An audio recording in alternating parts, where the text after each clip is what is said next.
Chapter 21. Little Rose's Plan. Gavin took a deep breath, as if he wanted to absorb the blood and smoke that filled the battlefield into his lungs. He slowly turned his head and looked at the three people who were charging with him.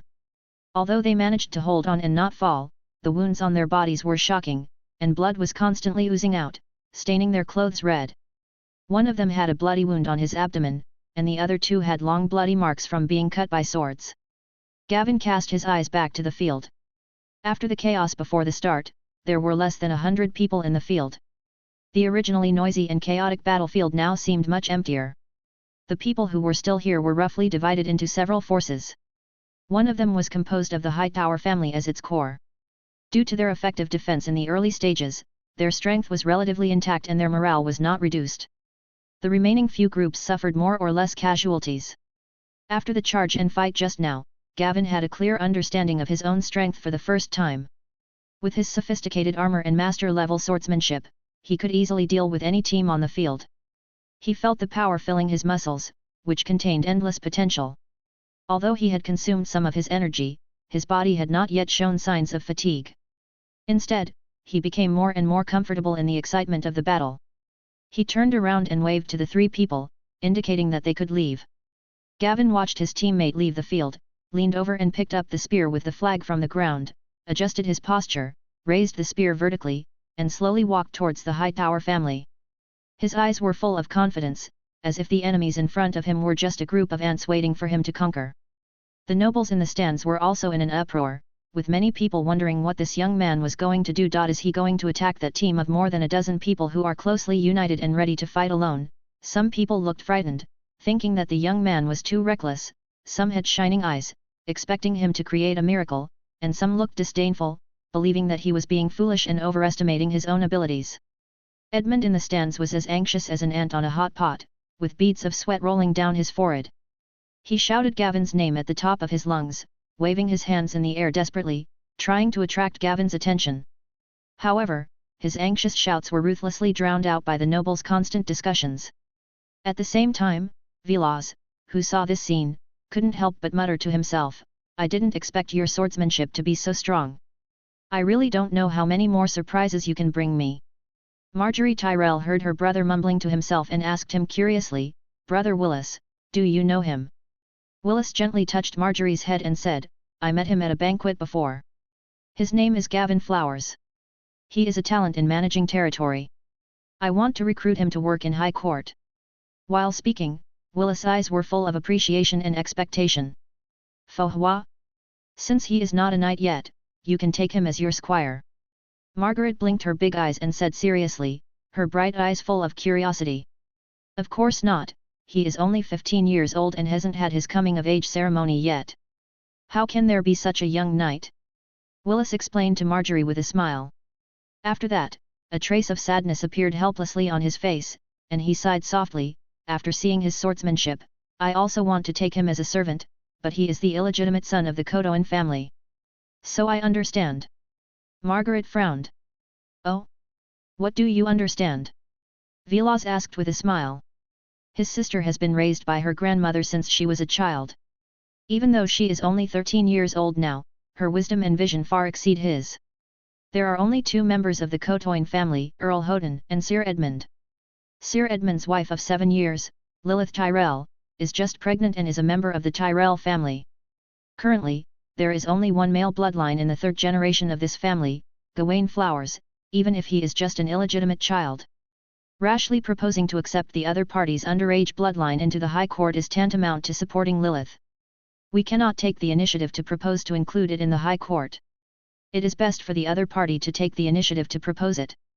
Marjorie answered patiently, and when Willis nodded in acknowledgement, she frowned and thought again. Margaret tilted her head and thought for a while, then a sly smile appeared on her face. "Brother Willis, I have an idea that I think we can try." Willis was very surprised when he heard this.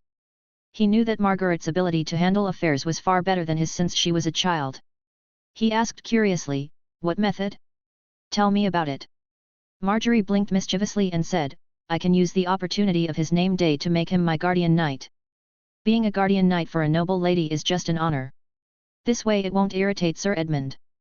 Later, I can use this as an opportunity to make him stay in high court and serve. Willis smiled helplessly and said, "You clever little fellow, but you'd better ask your grandmother before making any decision." Marjorie raised her head proudly, "I understand. I saw your sword skills, and they are indeed very strong, but it is better to test your ability to manage a territory." Willis looked at his sister, wondering what wonderful idea this clever sister had come up with. As Gavin advanced, there was complete silence all around him. No one tried to stop or attack him. Apparently, everyone had sensed the tension between him and the Hightower family, and eyes were fixed on him, waiting to see the show with different thoughts in mind. With the strength he had demonstrated before, if he really disrupted the strict formation of the Hightower family, it would undoubtedly be a good thing for everyone present. Except for some people who were bloodthirsty, most people had stopped fighting. They were observing other teams vigilantly and watching Gavin quietly, as if they were waiting for a wonderful drama to be staged. Gavin held the spear and stood still only 30 steps away from the Hightower family. He then held the spear with both hands and thrust it deeply into the ground, forming a flag standing on the ground. Instantly, the whole audience exclaimed, "He didn't use the spearhead, how much strength does that take?" Seeing Gavin display such terrifying strength, the expressions of the people in the Hightower family instantly became solemn. The originally relaxed atmosphere seemed to be frozen by frost, and the air seemed to become heavy and depressing. They held their weapons tightly, looking at Gavin with eyes full of vigilance and alertness. They quickly adjusted their formation and prepared for battle. The tense atmosphere spread among the crowd, making people feel suffocated. Gavin's eyes instantly became extremely sharp, and his right hand tightly grasped the hilt of the long sword at his waist like an iron clamp, and pulled it out violently. The sword body flashed with a cold light like frost, as if it was longing for blood. Chapter 22. Killing Dancer. Gavin kicked his legs hard, and rushed towards the strict formation of the Hightower family like thunder. The opponent's attack immediately came like a torrential rain and a gust of wind, and 2 long spears stabbed at him fiercely. But Gavin's body was like a phantom, and he quickly turned to the left to avoid the long spear stabbing from the side, and then quickly leaned back to avoid another long spear stabbing from the front. In the blink of an eye, he had rushed into the enemy's formation, swung the sword in his hand with the force of the wind, a cold light flashed, and a member of the Hightower family was pierced through the heart by Gavin's sword before he could react, and fell to the ground on the spot. Then, Gavin rushed towards the man holding the spear. The man was terrified and raised his spear to block him. Gavin turned his wrist quickly, and the sword went around the spear like a snake, and stabbed back fiercely. The man's throat was cut in an instant, and blood gushed out. At this time, another person attacked from the side. Gavin dodged and kicked the man in the abdomen, sending him flying several meters away. Another enemy took the opportunity to attack from behind. Gavin seemed to have eyes on his back. He turned around quickly and used the hilt of his sword to strike back. The man groaned and fell to the ground. At this moment, the allies of the Hightower family roared and quickly joined the battle. Gavin showed no fear, his eyes became more fierce, and he swung the sword in his hand tightly. Sometimes he stabbed swiftly, sometimes he raised it cunningly, and sometimes he chopped it down fiercely, and each move contained tremendous power. An enemy attacked fiercely from the left. Gavin turned sideways like the wind, and slashed the opponent's arm with his back-handed sword. Another enemy attacked from behind, and he turned quickly as if he had eyes on his back, and stabbed the opponent's chest with his sword. Then, Gavin was like an empty space, with the sword shadow flashing. Some enemies had their arms chopped off by his swift sword moves, and fell to the ground screaming, others were killed instantly by his precise sword strikes. His movements were as fast as lightning, and each of his moves was deadly and brutal. In this chaotic battlefield, Gavin was like a peerless killer dancer. Every move he made was swift and fierce, yet full of deadly threats. His sword drew sharp arcs in the air, and every swing was accompanied by the enemy's screams. More than a dozen enemies surrounded him, but could not get close to him. His sword was like a mad dragon out of the sea, or a violent tiger descending from the mountain, showing the peerless style of a master swordsmanship, which was terrifying. Until Gavin's sword cut through the throat of the last enemy, no one could stand in front of him. Where the Hightower family had been waiting for battle, Gavin was the only one standing proudly. His chest was heaving violently, he was breathing heavily, and sweat was running down his cheeks and dripping onto the blood-stained ground. There was a dead silence all around, with only Gavin's heavy breathing and the occasional rustling of flags in the wind. The blood and bodies scattered all over the ground were witnesses of the thrilling battle that had just taken place. Gavin slowly stood up, the sword in his hand hanging at his side, and blood dripped from the tip of the sword. He looked around at the other opponents who were staring at him eagerly, without any mercy or fear on his face. He stretched out his hand and bent his fingers towards them, his gesture full of provocation and disdain. At the moment when Gavin made the provocative move, the entire stands and the crowd burst into deafening, overwhelming noises like a tinderbox being lit. People seemed to be driven by an invisible force, whispering to each other frantically, and the exclamations, cheers, and doubts collided and intertwined like countless surging waves. Gavin felt that he was in better condition than ever before. Although he had consumed a lot of physical strength, the fierce battle made him stronger. It seemed that he had truly mastered the master-level swordsmanship given by the previous panel at this moment. Seeing that no one dared to respond to his provocation, he smiled and charged without hesitation. Facing Gavin's charge, some people tried to fight back at first, but as those who tried to fight back were knocked down, an extremely bizarre scene appeared in the entire arena. Wherever Gavin went, people would immediately flee in panic or surrender directly. After a while, Gavin was the only one left on the field. In just a few days, Edmund had already held 3 banquets, and the protagonist of each banquet was the same person. He had no intention of stopping, and had once again ordered the waiter to go shopping and start preparing for the 4th banquet. Unlike the excited Edmund, Gavin was already exhausted by the banquet. After a polite toast, he hurriedly pretended to be drunk and left. After all, his mind was not on the banquet at all. Gavin quickly escaped from the banquet and, under the guidance of Tommen, went to reap the fruits of his labor with excitement. "Sir, I can only give you 11 gold royals in cash now. Please allow us 4 days to raise the remaining 10 gold royals. The Chamber of Commerce does not have enough gold royals left here. If you are worried, you can also take some goods of equal value as collateral. In addition, we will also pay you an additional 2,000 gold royals as compensation to make up for our mistakes." The person who spoke lowered his head, his voice trembling slightly, his forehead covered with fine beads of sweat, his hands unconsciously twisted together, his eyes full of uneasiness and anxiety, carefully observing the expression of the adult in front of him. Gavin was quite helpless when he heard this, frowning. Seeing that the other manager was sincere and didn't seem to be going to default on his debt, he stood there, looking deep, thinking. Seeing that Gavin didn't answer, the steward became even more uneasy, and his body couldn't help but tremble slightly, fearing that he would anger the killing god in front of him. He had also watched the previous competition, and the bloody scene still frightened him deeply.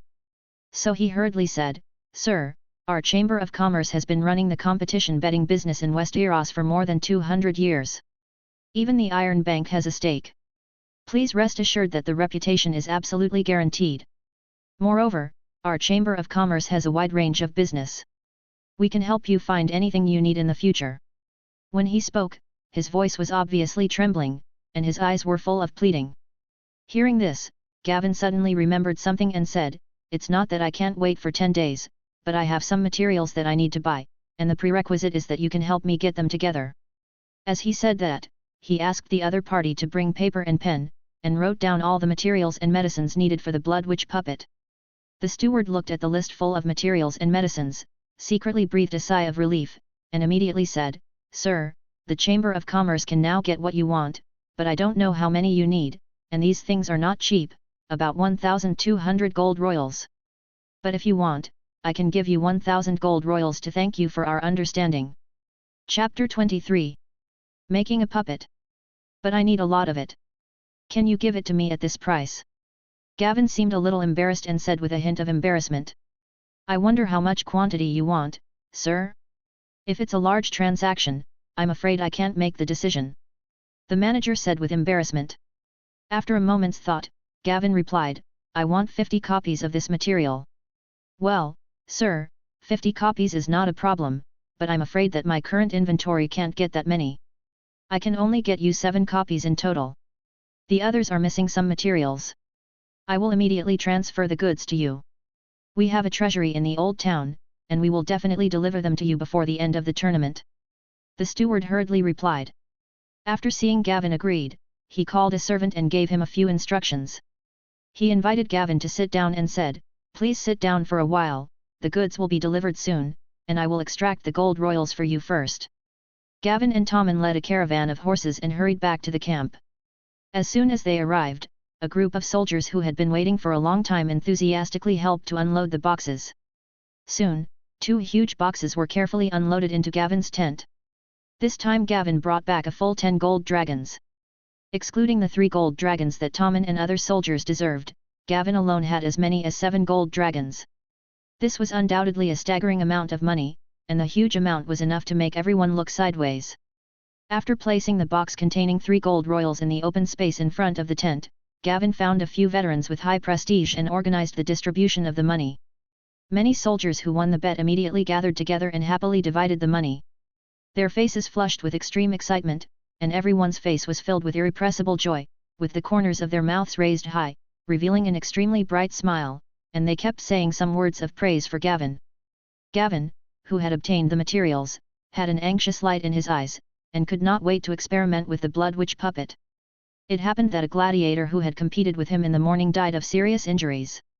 Thinking of what he had asked Tommen to inquire about before setting off, Gavin pulled Tommen aside with a serious look and asked in a low voice, "What did the other party say about the question I asked you to ask just now?" "I have asked those 2 captains. The 3 of them just happened to be hired together. The dead gladiator was not a companion of those 2. They said they would not take the body away and asked us to help bury it." Tommen replied quickly. Gavin couldn't help but let out a long sigh of relief after hearing this, and said slowly, "Go find a carriage later. After all, we fought side by side, so it's better for me to bury him myself." When Tommen heard this, his face was instantly filled with surprise, and he said with admiration, "Captain, just let me do these things, why bother you to do them yourself?" After hearing this, Gavin shook his head slightly. Without further explanation, he said firmly, "Do as I say. Tell me when you are ready. Let's get this done tonight."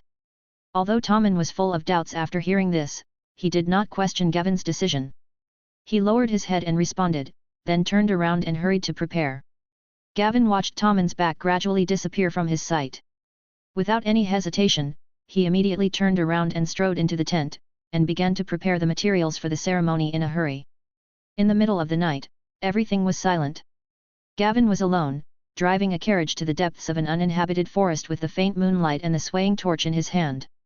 He found some excuses, refused Tommen's help and companionship, and came here alone with the body.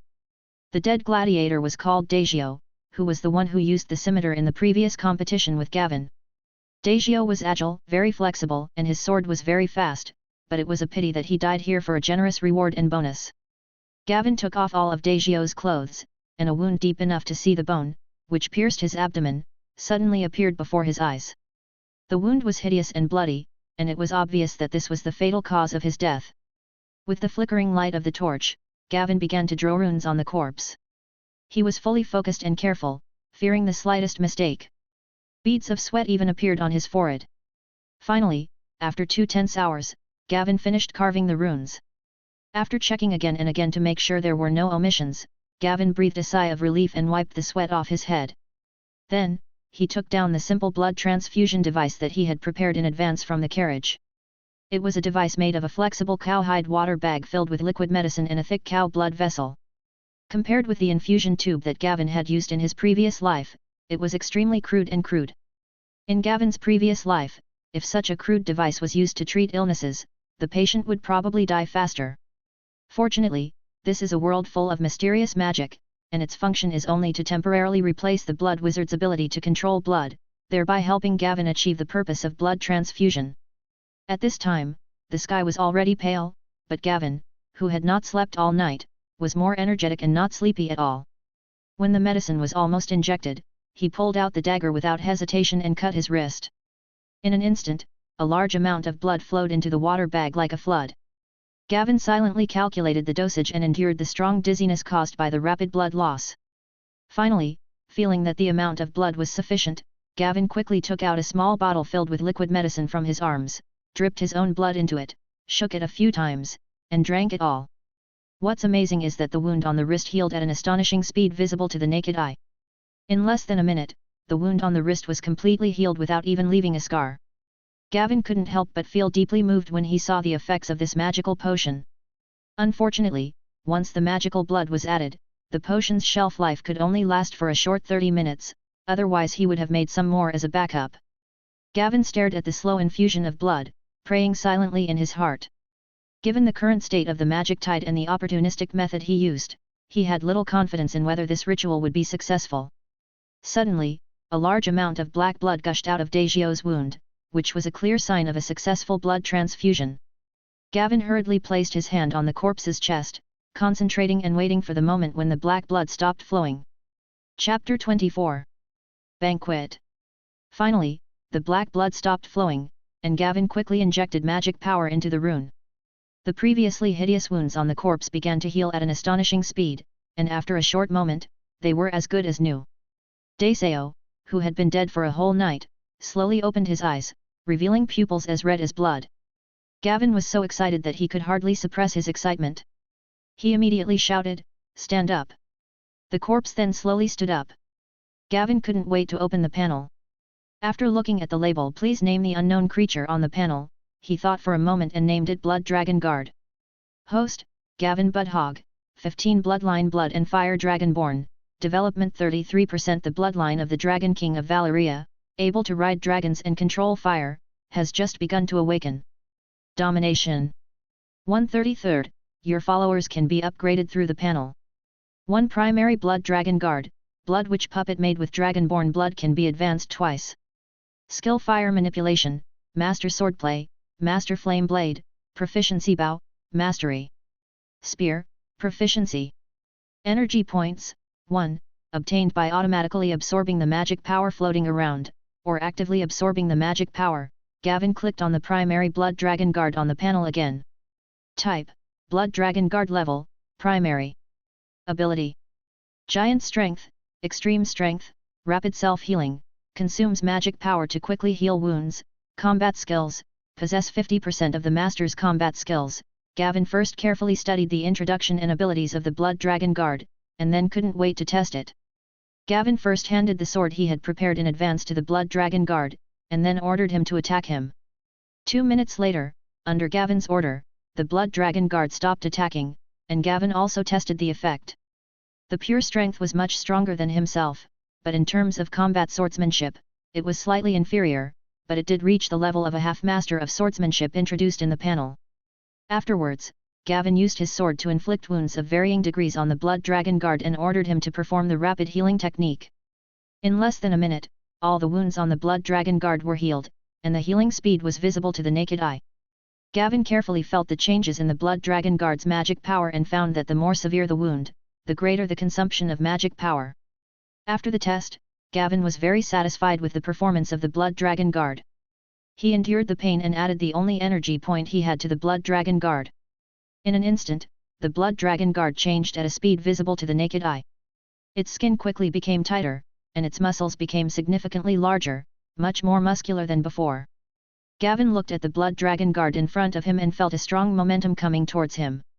Gavin hurriedly checked the Blood Dragon Guard's panel. Type, Blood Dragon Guard. Level, Intermediate. Ability, Great Strength, Extreme Strength under the blessing of the ritual. Rapid Self-Healing, consumes magic power to quickly heal wounds. Combat Skills, possess 60% of the Master's combat skills. Tough Skin, extremely tough skin with a certain degree of defense. After studying the panel, Gavin immediately repeated the previous test on the upgraded Blood Dragon Guard. Compared with before, the strength of the intermediate Blood Dragon Guard had been significantly improved, and the new ability of Tough Skin was added. Gavin scratched it a few times with his sword and found that the defensive strength of its skin was no less than that of leather armor. At this time, the sky was already slightly bright. Gavin handed the clothes and weapons he had prepared in advance to the Blood Dragon Guard, ordered him to put them on, and then let him hide deep in the woods.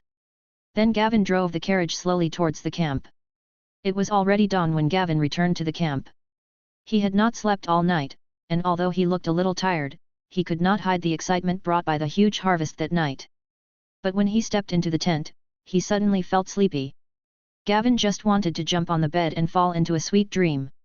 However, fate did not seem to let him do as he wished. The curtain of the tent was suddenly pulled open, and Edmund walked in. Edmund looked at the exhausted Gavin, smiled and said, "I heard that you buried the dead gladiator yourself last night." Gavin immediately replied, "Yes, sir. After all, he fought alongside me. I think it would be better for me to bury him myself." Don't make yourself so tired next time. That gladiator is just a desperate man who wants to earn commissions. Let the soldiers do this kind of thing in the future." After saying that, Edmund waved casually outside the tent. Then, 2 more people walked in quickly from outside the tent. Edmund turned to look at Gavin again, his eyes full of concern, and said, "The Tyrell family banquet will be held in 2 days. Willis invited you. You didn't forget it, did you? In my opinion, you may not have a suitable dress. Let them measure you quickly." After thanking Edmund for his kindness, Gavin could only suppress his sleepiness and cooperate with the 2 tailors to measure him. The tailors moved skillfully, moving the measuring tape quickly across Gavin's body, while they whispered the size data from time to time. Just when Gavin felt his eyelids starting to droop, the measurement was finally over. Gavin seemed to have lost all his strength, and he fell on the bed and soon fell asleep. 2 days later, in the evening, Edmund led Gavin, who was wearing a new dress, to Highgarden. This was Gavin's first time entering the interior of Highgarden Castle, and he was instantly attracted by the beautiful scenery before him.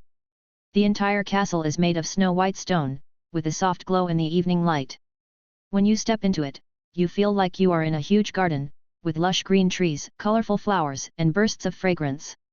Birds are singing on the branches, and their crisp chirping echoes in the air. They walked through a long corridor and arrived at the door of the banquet hall. When the waiter standing outside the door saw Edmund, he bowed his head and bowed respectfully, saying, "Please wait a moment, sir." Then he turned and entered the banquet hall, and then a loud voice called out, "Sir Edmund Cotoyne from the Cotoyne family has arrived." After hearing the roll call, Edmund turned around and gave Gavin a meaningful smile, saying, "Let's go, maybe you will gain something else today." Without waiting for Gavin to ask, he turned around and walked into the banquet hall. Although Gavin was puzzled, he didn't think much about it and could only follow him. After entering the banquet hall, they saw Willis coming to greet them. After the 2 sides saluted each other, Edmund asked Willis, "Where is the Duke of Mace? Please allow me to go and meet him." Willis smiled and said, "My father has been waiting for you. Please let me take you this way." After that, Willis looked at Gavin behind Edmund and showed a meaningful smile and said, "Relax and walk around. If you are hungry, there is food at the table on the left. You can also call the waiter if you need anything. Enjoy it." After that, he led Edmund to meet the Duke of Mace. Chapter 25. Little Rose. The strange expressions of the 2 made Gavin very confused. He racked his brains but couldn't guess what their intentions were. However, Gavin, who couldn't figure out their intentions, decided to do something serious first, fill his stomach, and then walk towards the dining table with food piled on the side. Gavin soon understood why they had such strange expressions.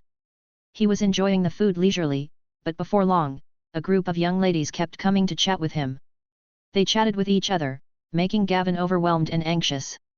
Some of the ladies even spoke quite bluntly, and their bold and direct words made Gavin blush for a moment, not knowing how to answer. Just when Gavin was at a loss, luckily Lord Mace Tyrell on the high seat raised his cup to give a speech, which interrupted Gavin's chaotic situation and saved Gavin from his predicament. Taking this opportunity, he quickly packed some food and quietly walked out of the courtyard. Although it was already evening, the courtyard was still brightly lit. The moonlight was like water, sprinkling in the courtyard and blending with the bright lights. The surrounding woods were lush and green, and the breeze rustled the leaves, as if whispering the secrets of the night. The flowers bloomed in the light and shadow, colorful and exuding a charming fragrance. A breeze blew, bringing a hint of coolness, and Gavin felt very comfortable here. Gavin walked towards a chair under a tree in the distance, sat there and started to eat, feeling very angry. No wonder they looked at me like that. Edmund didn't even remind me. "Hello sir, nice to meet you. I'm Marjorie Tyrell." Just as Gavin was about to complete his original goal, a female voice as sweet as a nightingale sounded from behind him. Gavin turned around quickly and saw a little girl of about 13 or 14 coming behind him. She had straight brown hair, a delicate face like a finely carved jade, and a pair of big, clear, bright eyes that sparkled with a lively light. Gavin quickly put down the plate and bowed. "Hello, Miss Margaret, nice to meet you, my name is Gavin Flowers." In his previous life, Gavin liked the character of Little Rose very much when he watched the drama. She made every move on the chessboard correctly and always had the upper hand in the battle with Queen Mother Cersei. However, he did not expect that Cersei would overturn the chessboard in the end. Thinking of the death of little Rose at that time, Gavin felt quite sorry. Gavin looked at the little Rose in front of him with confusion and asked, "This is a party held for your name day. As the protagonist, why are you here? Can I call you Gavin?" Margaret did not respond to Gavin's question, but asked with a smile. "Of course," Gavin replied. "Then Gavin, why are you here?" Little Rose showed a gloating expression. Gavin, who understood her expression, said helplessly, "I'm sure you saw everything just now, Miss Marjorie." Margaret gently sat down on the chair opposite Gavin, swinging her legs gently, supporting her arms on the stool, and stretched her head to make a naughty expression to Gavin. "Gavin and I have the same troubles." After they finished speaking, they smiled at each other. "You can call me Margaret, too, without the honorific. I've seen your group competition, it was really exciting. I guess you practice swordplay very hard, right?" "I wouldn't say I practice hard, but I do practice diligently every day." Gavin also sat down after saying that. Marjorie sighed helplessly, "Although Highgarden holds a tournament every year, this one happened to be my name day, so my father spent a lot of money on it." After hearing this, Gavin showed a trace of doubt in his heart, but still complimented, "Maybe it's a bit extravagant, but this just represents the Duke of Metz's love for you.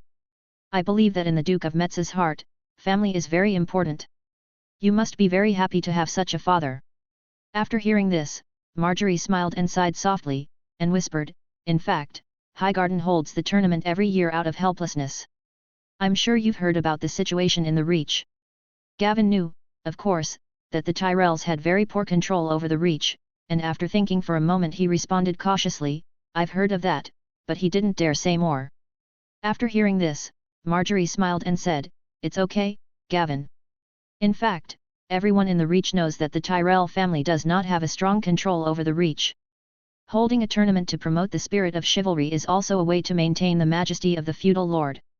After a pause, she said helplessly, "Although the family is very rich, holding a tournament every year is not only a huge expense, but also makes the security of Highgarden very bad. It would be better if the money could be used to build the territory." Gavin was very surprised to hear Marjorie's words. In his opinion, holding such a grand party in his territory would not only make money, but also cost a lot of money. Then he asked curiously, "Did the Tyrell family not gain any profit from this tournament? The prize money and the various entertainment expenses for the nobles alone are no less than 2 gold royals. Gavin, do you think there will be any profit in holding a martial arts tournament?" Margaret opened her eyes wide and looked at Gavin with curiosity. "Don't you collect taxes?" Gavin asked curiously. "Yes, but the taxes collected by the tax officials are far from enough to cover the expenses," Margaret said helplessly. After hearing this, Gavin curiously asked Marjorie about the specific tax collection method.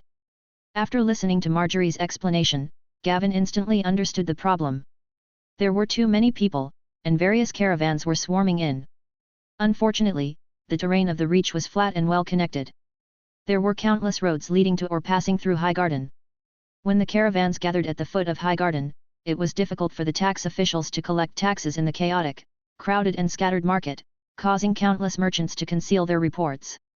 After a little thought, Gavin explained casually. "In fact, there are many ways to make money by holding such a tournament. For example, the simplest way is to collect commercial taxes.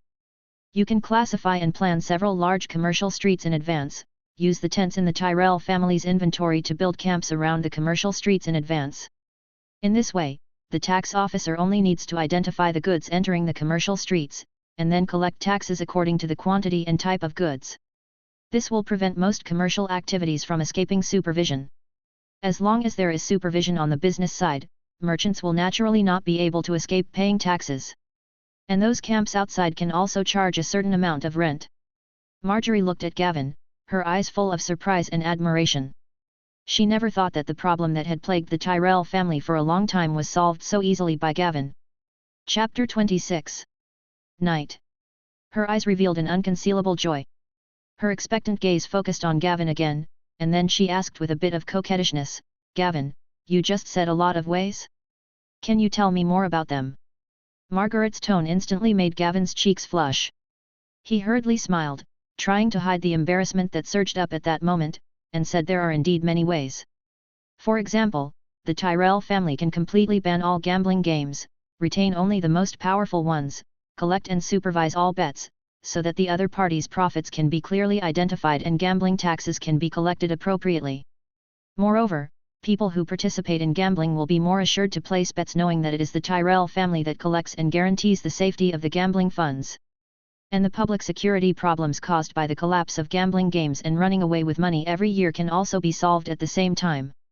Seeing Gavin come up with another solution easily, Margaret finally recovered from her shock. Recalling her coquettish tone just now and looking at Gavin's handsome face, her face turned red involuntarily. But think about it, if acting like a spoiled child can really get these good advice, then it's nothing. Then, she immediately used the same trick again. The two talked for a long time until a maid ran to Marjorie eagerly and said, "Miss, why are you here? Go back to the banquet quickly, the cake is here, and Lord Mace is looking for you." After hearing the maid's report, Margaret did not answer, but stood up and bowed to Gavin. She made up her mind and invited him with a smile, "Gavin, come in with me. Let me cut a piece of cake for you. Thank you for helping me with my advice." After hearing this, Gavin stood up and said in return, "Then I'll trouble you, Margaret." The two quickly returned to the banquet hall. At this time, a 13-layer cake had been pushed to the middle of the venue. When the Duke of Metz saw his daughter coming in, he waved to her and said lovingly, "Come on, Margaret, it's your turn to cut the cake." Margaret then walked to the cake, bowed to her father, took the knife handed over by the waiter, and began to cut the cake. The waiters carried small plates and served them to the guests at the banquet. A moment later, the Duke of Metz took Margaret, who had just cut the cake, to the podium, raised his glass and said, "This is to celebrate my daughter's 13th name day." Then he drank the wine in the glass in one gulp. Suddenly, Margaret bowed respectfully to the Duke of Metz and said, "Father, I want a gift." After that, the whole place fell silent, and everyone focused their eyes on the podium. The Duke of Metz asked curiously, "My daughter, what do you want?" Margaret first glanced at the people in the venue, then looked at her father and said, "Father, I hope to get a guardian knight." Upon hearing this, the Duke of Metz laughed out loud, and said to the people in the audience, "Is there any handsome guy willing to be the guardian knight of my daughter?" In an instant, the venue was boiling, and countless people volunteered. Seeing this, Margaret bowed to the people in the audience, then looked at her father and said, "Father, can I choose and confer the title on one myself?" After hearing this, the Duke of Metz said cheerfully, "Of course, it seems my daughter has already chosen a candidate in mind." Then he drew the sword from his waist and handed it to Margaret, "Use my sword to confer the title." Marjorie took the sword and took 2 steps forward. Everyone in the field showed expectant eyes. Gavin found that Marjorie was looking at him, and a hint of expectation rose in his heart. Sure enough, Marjorie's next words confirmed Gavin's guess. "Gavin Flowers, please come forward." Hearing Marjorie calling him, Gavin walked forward without hesitation. Soon, the two stood facing each other. Margaret looked at Gavin in front of her and said seriously, "Gavin, you can think of a new surname for yourself now." Belleris. Gavin chose his mother's surname without hesitation. "Please kneel down." Gavin immediately knelt on one knee after hearing Margaret's request. Marjorie raised the sword with some difficulty and gently placed it on Gavin's shoulder. "I, Marjorie Tyrell, in the name of the daughter of Lord Mace Tyrell, appoint Gawain Belleris as my knight of patronage. In the name of a warrior, I ask you to be brave. In the name of the Father, I ask you to be just. In the name of the Virgin Mary, I ask you to protect the weak." Then Marjorie put the sword down. "Arise, Gavin Belleris, Knight of the 7 Kingdoms. In Westeros, knights have entered the quasi-aristocratic class. However, according to the treatment, knights are also divided into different levels. The highest level is undoubtedly the property knights, who will own a village or manor. Although they have no right to make laws in the territory, they enjoy the taxation within the territory. Next were some paid knights who served under their loyal feudal lords and whose lives were also supported by their lords. Finally, there are some people who simply have the status of knights, most of whom are sworn knights and honor knights. The former only needs to abide by the oath made when canonizing, and the situation varies depending on the oath. If it is just a simple canonization of knighthood, he will be canonized as a knight of the 7 kingdoms at the end of the canonization. But Gavin's situation is slightly different. When Marjorie canonized Gavin, she did not ask Gavin to swear any oath, but simply canonized him as a knight of the 7 kingdoms, but the way of canonization was unique to her guardian knight. The appointment of an unmarried noble girl as a guardian knight was mostly a symbol of formality, and the knight only needed to protect her honor. If no special oath is taken at the time of canonization, then after the girl gets married, the responsibility of protection will automatically be transferred to her husband, and the original knight will become a free knight. Although Gavin's title of guardian knight was honorary, it was still recognized by the laws of Westeros. From then on, commoners had to address him as Lord or Sir. He had the right to recruit servants and establish armed forces, and he also had the right to apply for pioneering orders. After the enthronement ceremony, they returned to the courtyard they had just been in. Gavin and Margaret strolled in the courtyard with a small plate of cake in their hands. Gavin looked at the girl beside him and thanked her. "Thank you, Miss Margaret." "You're welcome, Lord Gavin," Margaret said teasingly. After saying that, the two looked at each other and smiled. The two slowly walked to the tree they had just been to, and Margaret asked, "Gavin, what are your future plans? Do you want to stay in High Court?" After thinking for a while, Gavin answered seriously, "I plan to travel to the continent of Essos." "Gavin, I wish you all the best." Margaret hesitated and finally gave a lost blessing. Chapter 27. Swordsmanship Instruction. As if he had guessed her intention, Gavin said softly, "If you encounter any problems, you can write to me. Letters will not affect our communication of ideas." The two chatted silently for a long time until the banquet ended. Margaret walked lightly to the tower where her grandmother lived. She climbed the stairs and knocked gently on the old wooden door. After receiving a response, she slowly walked in. Inside the house, a thin old woman came into view. Olenna had silver hair and was short, and the headscarf on her head made her look more dignified. Her weather-beaten face was covered with deep wrinkles, but her eyes were shrewd and sharp, as if she could see through everything. It was the Queen of Thorns, Olenna. Olenna first glanced at Marjorie and said, "Are you done with the prank?" Marjorie smiled and stuck out her tongue mischievously, then walked to the chair next to the mistress and sat down, snuggling up to her shoulder affectionately. Olenna continued, "My foolish son, when will your father grow up and cooperate with you in making trouble? Even if that boy is a talented person, you should let your brother come forward and tell me why you changed your mind." Margaret hastened to say, "He is very good at swordsmanship, and has given many good ideas for managing the territory." After hearing this, Olenna snorted coldly, "The Sword of the Dawn is also very powerful, but he did not protect Targaryen. As for the territory, the Tyrell family is not short of money, but you are the jewel of Highgarden. These are not worth the loss of reputation that will be caused by your personal canonization. Just tell the truth, child." Margaret's heart tightened after hearing this, and she didn't know how to answer for a moment. Olenna sighed helplessly and said, "I was young once, too.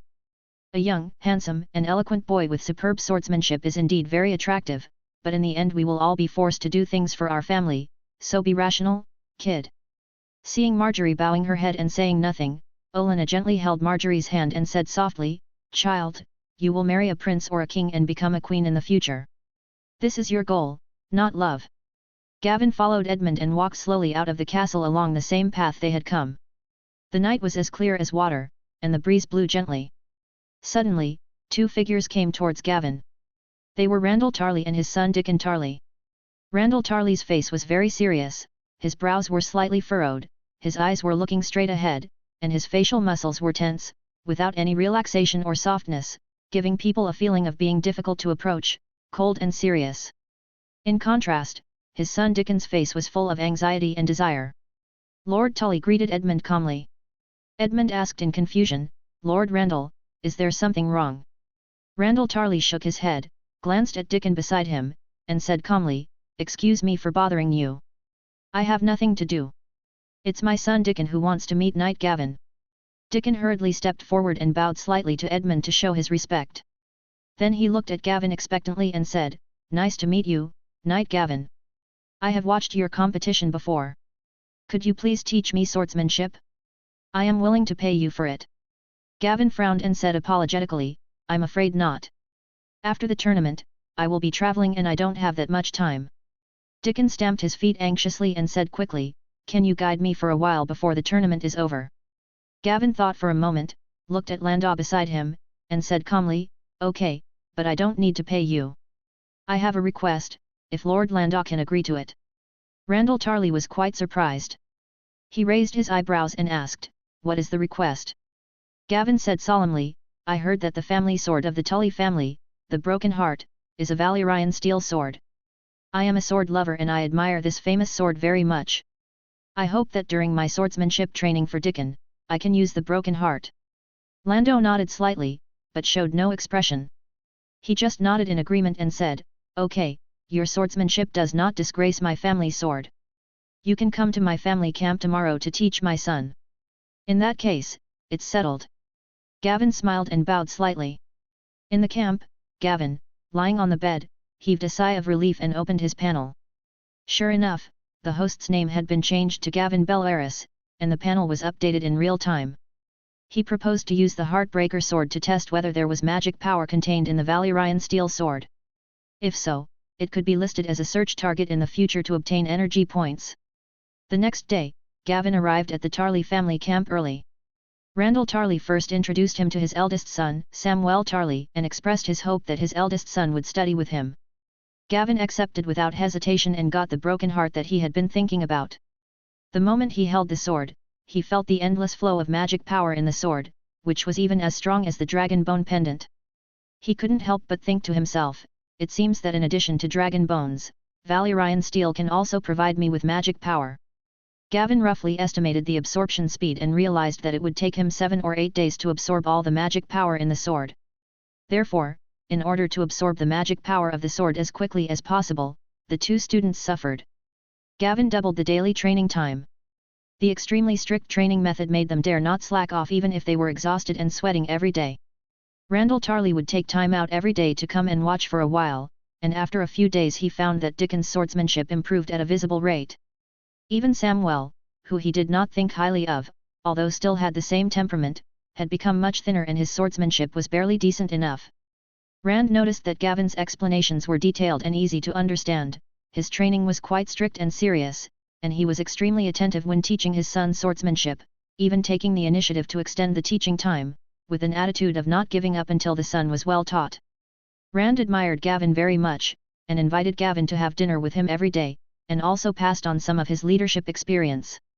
Until the justing began, Gavin finally gained 3 energy points and this Heartbreaker sword seemed to be able to automatically absorb the free magic power to recover.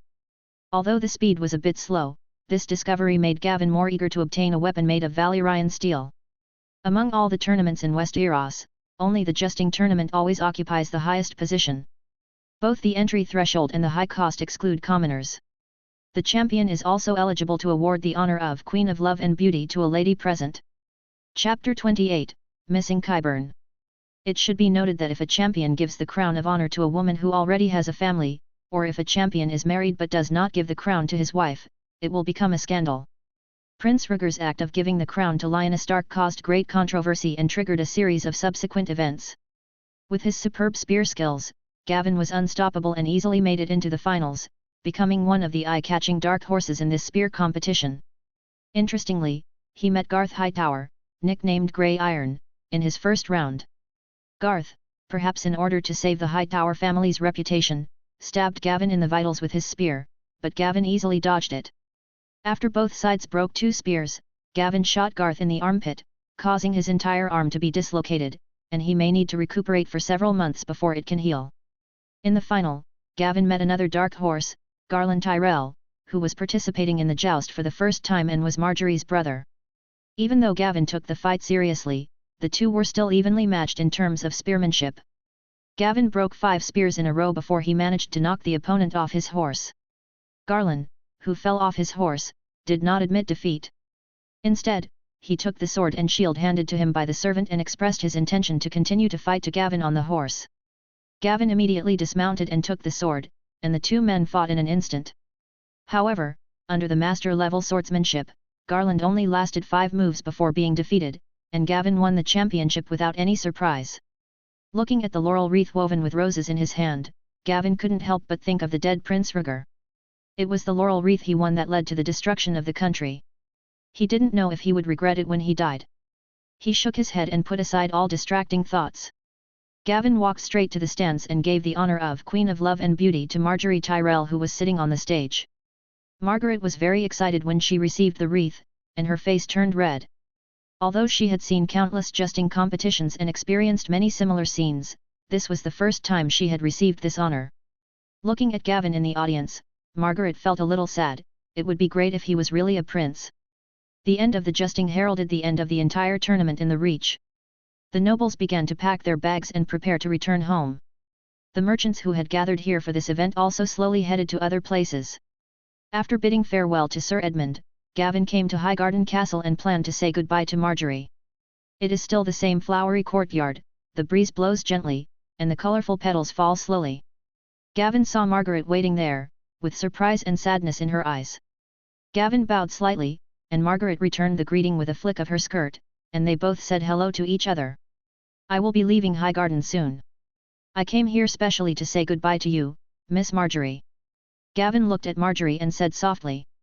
Margaret's pretty face flashed a trace of disappointment, and she said anxiously, "Gavin, you really don't plan to serve in the High Court?" Gavin shook his head slightly. "I still have some things to do. When I come back, I will visit you again." Margaret bit her lip lightly and said with a smile, "Then I wish you a pleasant journey. Be sure to take good care of yourself when you are away. I look forward to seeing you again." Her eyes followed Gavin closely, as if she wanted to imprint his appearance deeply in her mind. The flowers around swayed gently in the breeze, as if whispering the sadness of parting. Gavin came lightly, only carrying a sword, but after a tournament, he gained a lot. A carriage was loaded with his spoils, with 3 huge boxes stacked on top. The heavy weight made it difficult for the carriage to move. The Blood Dragon Guard held the reins tightly in front, controlling the speed of the carriage. Gavin frowned as he looked at the large boxes, thinking to himself, "Fortunately, I exchanged the gold royals for gold notes in advance, otherwise a carriage would not be able to carry them all. I have to prepare the materials in advance in a while, which can save a lot of space and weight." Along the way, the sound of horse hooves and the squeaking of wheels were intertwined. Gavin walked for more than 10 days without encountering any trouble, which made him quite regretful.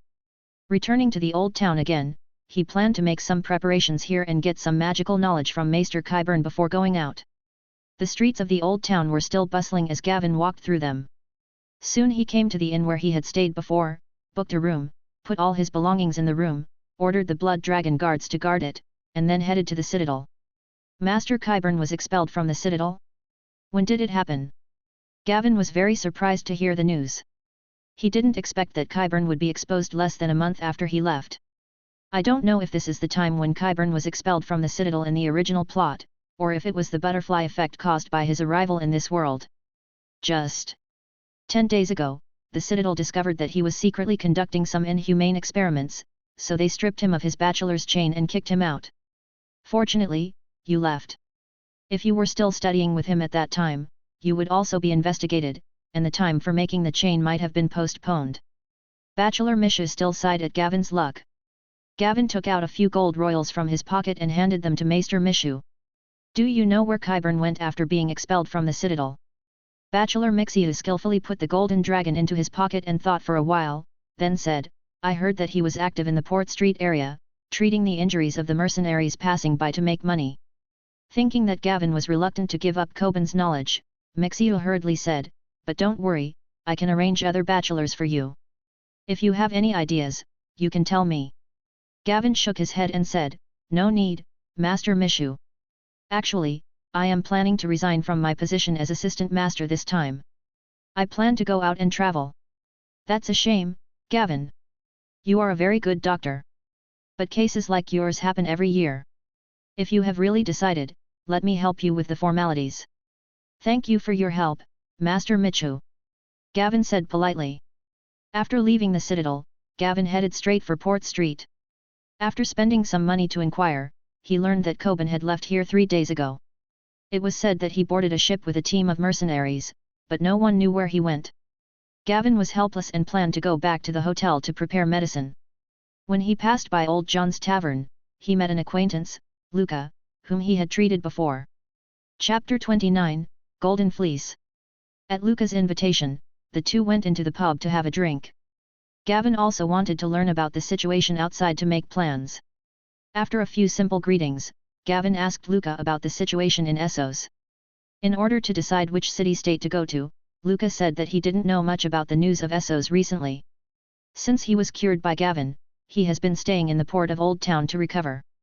However, having been in the port for a long time, he was quite familiar with the situation on the narrow sea. He suggested that Gavin should not go to Essos at this time. After asking in detail, Gavin realized how chaotic the situation on the narrow sea was. The narrow sea is now full of dangers. The Shan family, as the pirate lord, was unexpectedly defeated by the suddenly rising new pirate king, the Black Shark Earl. Under desperation, the Shan family had to lead the remaining fleet back to Rees. At this time, the Black Shark Earl was making every effort to eliminate the remaining forces of the Thorn family in the Stone Steps Islands, causing the area to fall into extreme chaos. Merchant ships that once only had to pay tolls to pass safely are now attacked for no reason.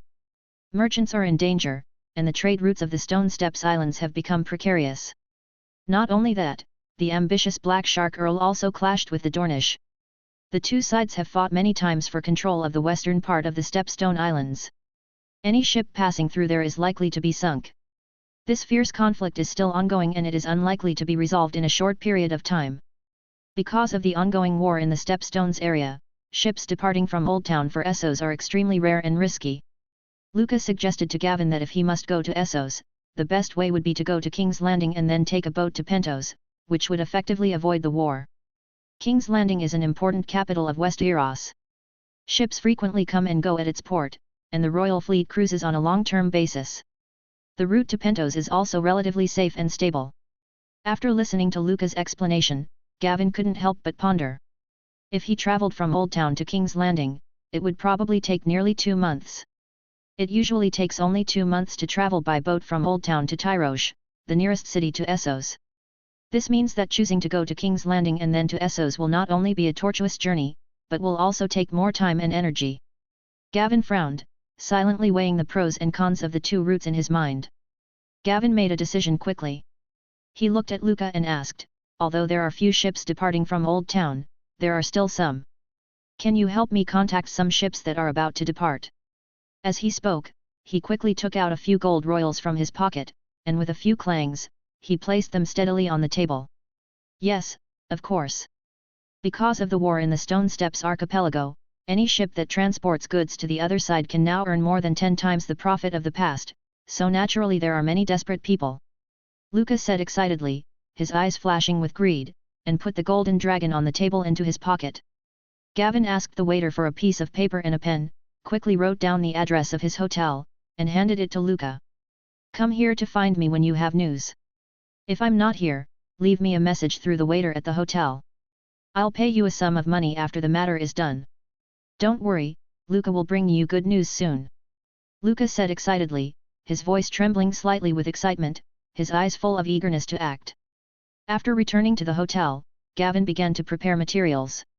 Unexpectedly, he met Luca the next morning.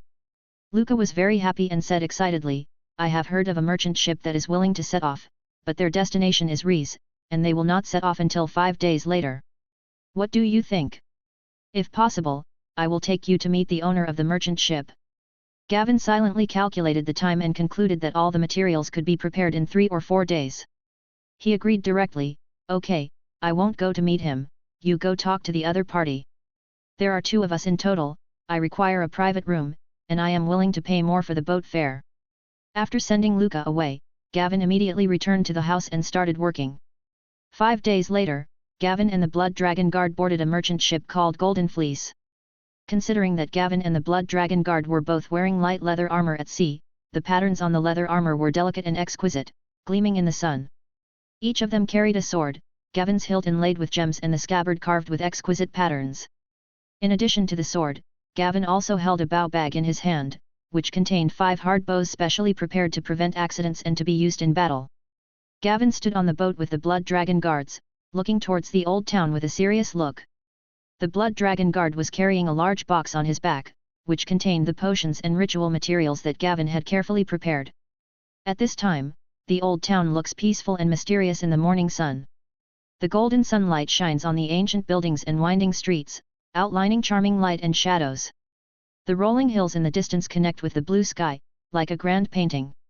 The sea breeze blows gently, bringing a salty smell, and the waves hit the side of the boat, making a crisp sound. The merchant ship slowly set sail. Gavin took one last look at the old town, then turned around, walked towards the cabin against the sea breeze, but met the owner of the ship at the cabin door. "I didn't expect it to be you, Sir Gawain. I am the owner of this ship. My name is Frank Brown." The speaker was a middle-aged man. He was wearing an exquisite robe. The emerald buttons shone with a warm luster in the sun. He wore a huge gem ring on his hand, showing his considerable wealth. The corners of his mouth had a perfect smile. Hearing the other party's address, Gavinton was curious and bowed slightly and asked, "Hello, Mr. Frank, you seem to know me." Frank laughed heartily and said, "Sir Gawain, I had the honor of watching your jesting in high court before, and later heard that you were knighted. It is my honor to have you on board my ship this time. I don't have to worry about the safety of this trip with a master like you accompanying me. I wonder if I can have the honor of inviting you to lunch later." Gavin smiled and said, "I am honored to receive your invitation. Please allow me to go to the cabin to put my luggage first. I will definitely be there on time at noon." Frank nodded and said, "Of course, Sir Gavin, I'll be waiting for you in the captain's room. Please give more recommendation votes to support." Chapter 30, Invading Pirates. At noon, Gavin arrived at the appointment on time. During the chat with Frank, Captain Hassan, and others, he also learned the specific plan of this voyage. Frank had to deliver the goods to Rees within 3 months due to an agreement he had made with Governor Rees not long ago, otherwise his property in Rees might be confiscated, leading to bankruptcy. He had no choice but to embark on this voyage. According to Captain Hassan's advice, after passing the summer sea, they would try to bypass the area around the broken arm of Dorne to avoid the area where the conflict was taking place. The ship would then sail south and head straight for its destination without refilling fresh water at any island in the Stepstones.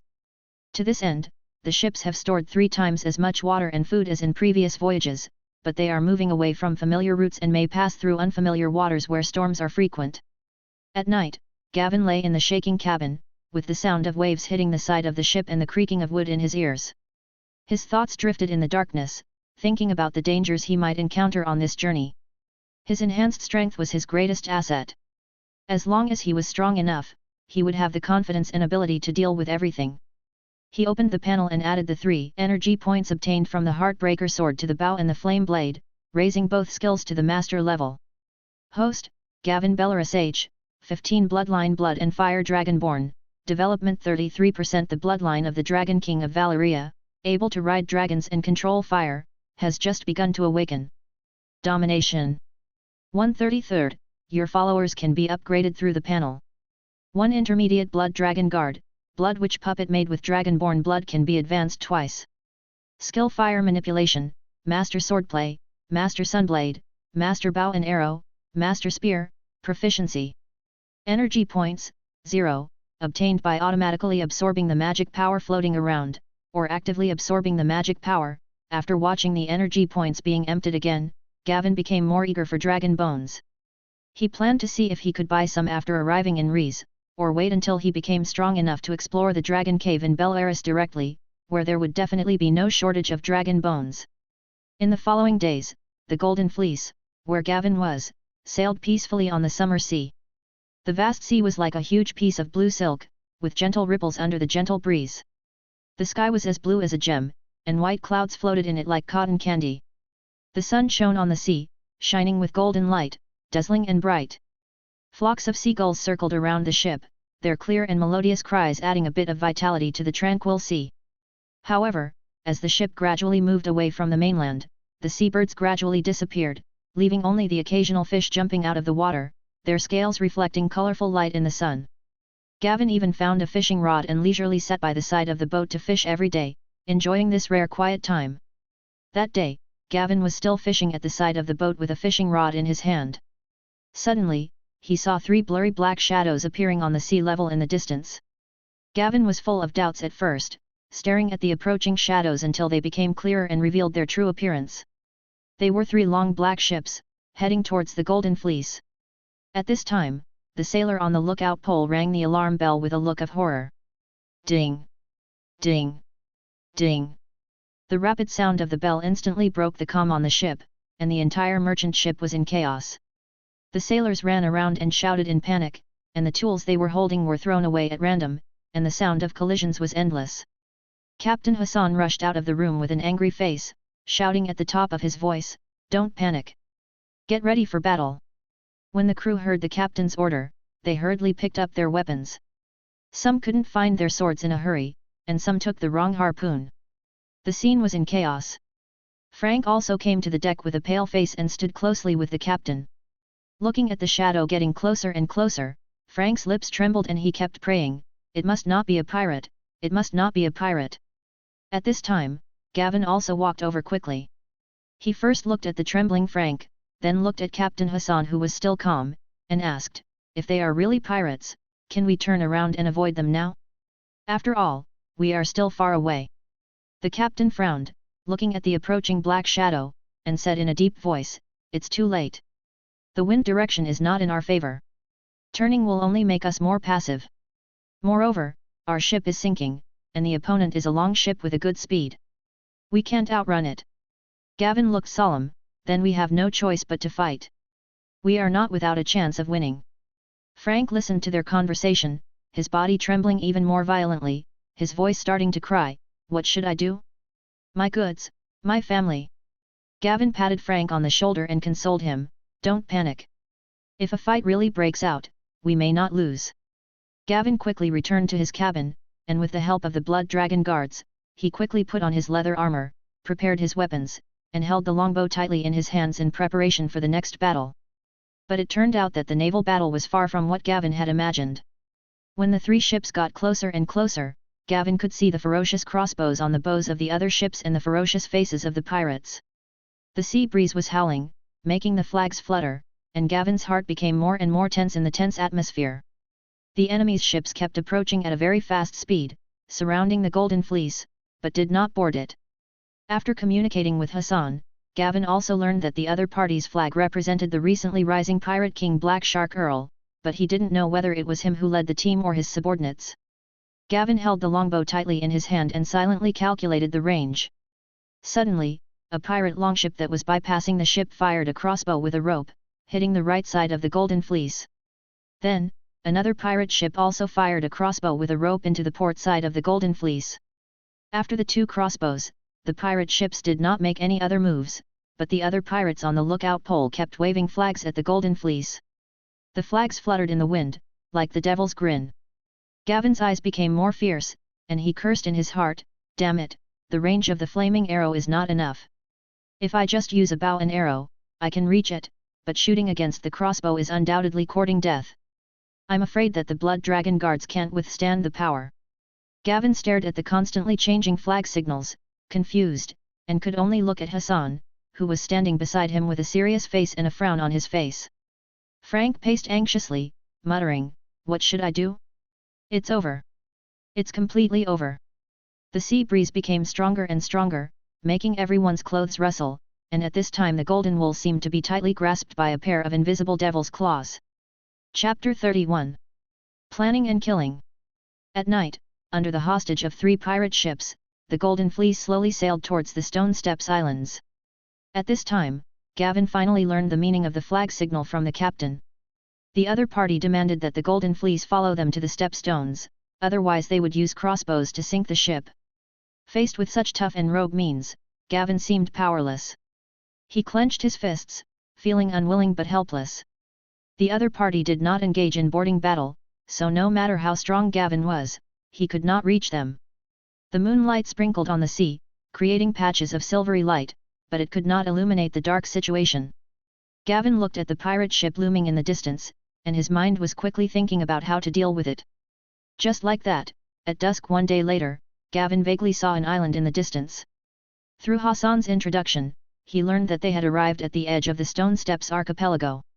The afterglow of the setting sun sprinkled on the sea, outlining a golden outline of the mysterious island. Gavin held the side of the boat, staring at the front, his heart full of vigilance against the unknown. Captain Hassan said solemnly, "If my guess is correct, we are now at Shipwreck Bay. This place is full of reefs and there is only one channel to enter. After passing the reefs, there is a huge natural deep water port inside. I heard that this is the shipbuilding base of the Black Shark Earl. It seems that they don't just want to rob. They took the ship hostage here. I'm afraid both the ship and the people are their targets." Gavin said calmly. Captain Hassan replied worriedly, I'm afraid that's the case. Black Shark Earl is very ambitious. I'm afraid we will be broken up and incorporated into his fleet. We can only be pirates in the future. Gavin had no choice but to return to his room. Captain Hassan's description of the situation was exactly the same as his guess. As long as everyone on the ship was willing to cooperate with the pirates, they would not lose their lives. The only problem is that the pirates will not let Frank Brown, the ship owner who lost everything, go easily in order to avoid retaliation in the future. Thinking of the overall picture of the island he had just observed, Gavin gradually came up with a plan in his mind. After getting close to the island, he would try to jump off the boat and escape. Although he did not know the exact number of pirates on the island, Gavin would never get off the boat when the ship docked. Once he arrived at the opponent's territory, he would be like a fish on the chopping board, at the mercy of others. All the achievements he had made would be plundered, and even if he was strong, he would not be able to withstand the siege of pirates. Thinking of this, Gavin immediately made up his mind and finalized the plan to go to the island first and start guerrilla warfare. With his strength, he could easily deal with 20 to 30 people without armor, not to mention he had the Blood Dragon Guard and bows and arrows. Even if the pirates sent out a 100-man team, they would not be able to stop him. Besides, it was unlikely that the pirates would send out so many people to search for him. He also carried a sufficient amount of Blood Witch puppet ritual materials. As long as he found the opportunity, he could create an indomitable army. At that time, the initiative will be in your own hands, whether it is to seize the ship and escape or to become the host, you can deal with it calmly. Now that he had a plan, Gavin immediately put it into action, preparing food and some portable supplies in advance, as he would probably have to sleep in the wild for some time. Just as Gavin had finished his preparations, the ship suddenly fell into chaos, with noise and exclamations one after another. When Gavin ran to the deck, he found that the ship's owner, Frank Brown, had fallen in a pool of blood with his heart pierced by a sword. The first mate standing next to him was holding a bloody sword in his hand, which undoubtedly confirmed the identity of the murderer. At this time, Captain Hassan also rushed here after hearing the noise. Seeing such a scene, he became furious and cursed at the first mate. Gavin watched all this coldly from the side, and learned through the fierce argument that Frank intended to enter the shipwreck bay and burn the ships, so as to prevent the pirates from taking his property and use the fire ship to set fire to other pirate ships in the port. However, at this moment, no one was willing to obey his orders. Seeing that no one supported him, he tried to do it himself. The result was self-evident. Frank, who had lost his mind, finally rebelled. After figuring out the whole story, Gavin drew the long sword at his waist. Although Gavin also understood that Frank Brown died because of his own stupidity and impulsiveness, thanks to the other party's care during this period, at least he could avenge him. Seeing Gavin draw his sword, the quarreling people were instantly silent, and the first mate looked at Gavin with contempt and said, "Hey, Sir Gavin, are you planning to avenge him?" Gavin walked slowly towards the other party and said as he walked, "Yes, no matter what, you rebelled and killed your financial sponsor. Even if what he did was a little stupid, it is not a reason for you to kill him." The first mate curled his lips, no longer looking at Gavin, but at his sailors and ordered, "Strip this knight and throw him into the sea." Just as the sailors drew their weapons and prepared to attack, the Blood Dragon Guard behind Gavin rushed out in an instant like a beast out of a cage. As fast as lightning, with an extremely powerful collision, it hit the sailor in front directly. The sailor was like being hit by a sledgehammer. He flew out uncontrollably and knocked down several people along the way. Accompanied by a series of screams and the dull thud of heavy objects falling to the ground, the sailors' camp instantly fell into chaos. Gavin also came to the first mate with a sword in hand. His body was agile, like a willow branch swaying in the wind, and he easily dodged the opponent's powerful blow. Then, his eyes flashed, and the sword in his hand slashed towards the opponent's sword hand with lightning speed. Crack! The first mate's hand was broken at the wrist, blood gushed out, and the severed hand rolled and fell in the air. The first mate let out a heart-wrenching scream and his face turned as pale as paper in an instant. Gavin took advantage of the situation and kicked the first mate hard in the knee. The powerful force made the first mate's legs go limp and he fell to the ground involuntarily. At the same time, the Blood Dragon Guards launched a violent pursuit against more than a dozen sailors. Every time he swung his sword, there was a whirring sound. No one could withstand the terrifying force. Some sailors were knocked away by his punches, their bodies falling far away like kites with broken strings, others were chopped off with their weapons, with broken limbs and broken weapons scattered all over the ground. Under his powerful attack, no one could get close to Gavin. Gavin walked slowly and calmly to the side of the first mate. He narrowed his eyes slightly, revealing a hint of cold murderous intent. Then, there was a flash of cold light, and the first mate's head was separated from his body, rolling to the ground. Blood spurted out like a fountain, dyeing a large area of the deck red. Chapter 32. Escape and landing on the island. The people around were so shocked by this bloody and cruel scene that they stood there like a fool, and even forgot to breathe. After a swift and bloody massacre, no one on the ship dared to approach Gavin, especially the blood dragon guard beside him. When the silent red-eyed attendant first boarded the ship, many sailors secretly teased him behind his back, wondering if he was a dumb fool. However, at this moment, everyone was trying to avoid it and stay away from this terrifying red-eyed demon. Ignoring Captain Hassan, who was already frightened out of his wits, Gavin quickly climbed to the steering wheel on the second deck. Seeing Gavin coming, the helmsman was terrified and turned around to run away, but Gavin grabbed his shoulder and said, "It's none of your business, just drive your boat." At this time, the sky was just beginning to darken, and Gavin observed the situation calmly. At this time, the ship had already entered the narrow waterway, which was right next to the cliff next to the island. The distance between the two was less than 100 meters, and was still getting closer. The 4 ships were arranged vertically in this narrow waterway. At this time, the only crossbow that could pose a threat among the 3 pirate ships was located behind the Golden Fleece. Gavin's eyes were sharp as torches. He quickly estimated the distance and keenly discovered that the entire longship had barely entered the range of the flaming arrows. His heartbeat suddenly quickened. He made a prompt decision and took out the bow without hesitation, concentrating on finding the right moment.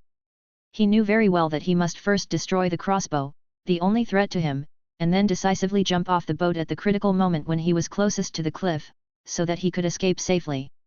As we got closer to the coast, suddenly, a gentle slope appeared in front of us, and many reefs appeared above the sea between the channel and the coast.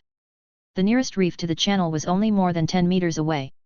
Gavin's brain was working very fast, and he was nervously thinking about how to deal with it. Soon, a glimmer of inspiration flashed in his eyes, and he obviously thought of a solution. The blood dragon guards carrying the supplies moved swiftly and quickly climbed up the observation pole. Gavin drew his bow steadily and aimed at the crossbow behind him. An arrow made of blazing flames appeared on the bow out of thin air, and he shot it out quickly, cutting through the sky. Boom! A huge explosion sounded, and the entire crossbow was instantly blown to pieces. Even the 2 pirates guarding the side were not spared. They were severely shaken into the sea by the powerful impact of the explosion. Gavin turned around without hesitation, and another flaming arrow whizzed out, breaking the thick lookout pole in half. The lookout pole, along with the blood dragon guards on top, fell down towards the reef. Just as it was about to reach the sea surface, the blood dragon guard suddenly leaped and landed accurately on the reef. Gavin did not hesitate, and quickly followed. With the help of the long pole, he rushed towards the reef and successfully jumped onto the reef. Then, they used the reefs exposed above the sea as a springboard and rushed towards the island. The whole process was so fast that everyone on the Golden Fleece was stunned and could not recover for a while. Although the pirate ship behind discovered Gavin's escape, they were helpless and had no way to deal with it. On the contrary, due to the earth-shattering explosion just now, they didn't even dare to approach the bow. In this way, Gavin successfully arrived on the island without any danger. Gavin rushed up the gentle slope and looked down from a high place, expecting the pirates to come in small boats to chase him. However, until the 4 boats slowly sailed away and turned and disappeared behind a cliff, he could only turn around helplessly and walk slowly towards the depths of the island. At night, in a leeward valley, Gavin quietly built a bonfire, roasting a sea fish on the fire, and the fire made crackling sounds from time to time, and Gavin's thoughts continued. The first step of the plan went very successfully, but the next step is the key. He thought that it would be best to find a way to catch a few tongues. In this way, the problems with puppets and information could be solved, and he wouldn't be in the dark like he is now. Suddenly, there was a rustling sound in the bushes ahead, and the blood dragon guard slowly walked over and looked at Gavin. Gavin instantly understood that the pirate's lair was about an hour away from here. The special function of telepathy with the blood dragon guard was also discovered by Gavin by accident. It was not marked on the panel, but its practicality was beyond imagination. Looking back, the blood dragon guard was hidden after it was first created, and was only used as a laborer afterwards. Until the battle on the ship, Gavin wanted to order him to attack, but before the words came out of his mouth, with just a fleeting thought, the Blood Dragon Guard rushed out without hesitation. After arriving on the island, Gavin conducted a simple test and found that there was no need to express it through words.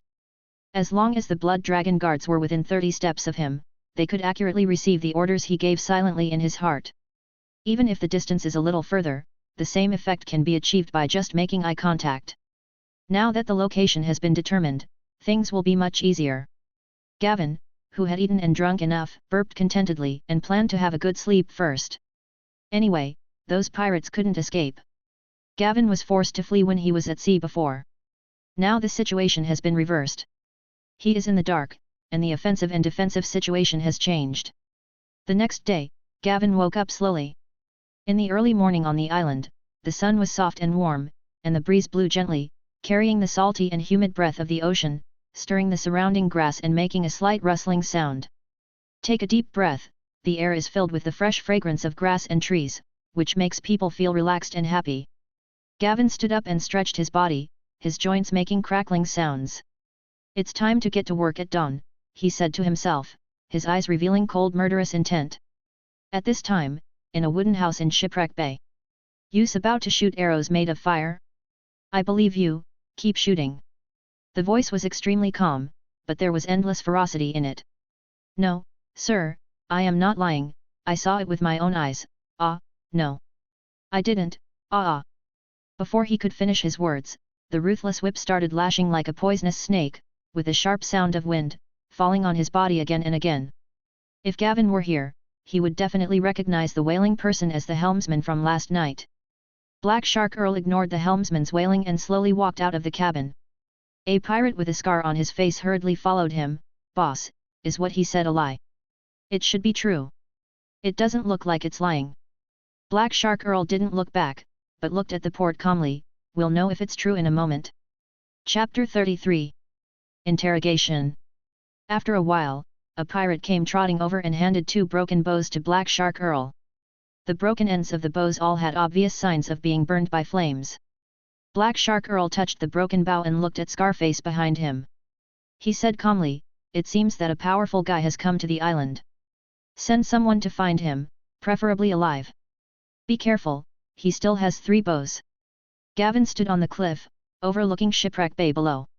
This place is not a natural deep water port as Captain Hassan said before. Perhaps his information is outdated. A wide stone pier had been built below, with more than 30 ships occupying half of the space, and there was even a large dock. From Gavin's angle, he could also catch a glimpse of some of the ships being built in the dock. A wooden camp was closely connected to the dock. The camp had no walls, but was surrounded by wooden towers for surveillance and observation. Suddenly, Gavin saw a group of dozens of pirates carrying weapons and walking out of the town aggressively. They dispersed as they walked, and the entire pirate team was divided into 3. 2 teams advanced towards the island, and 1 team moved along the coast, where Gavin was.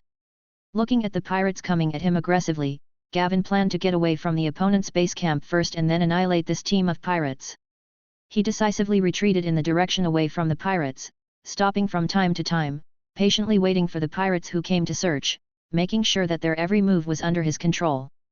Time passed slowly until noon. The pirates were obviously exhausted, so they found a forest that was sheltered from the wind and planned to rest there.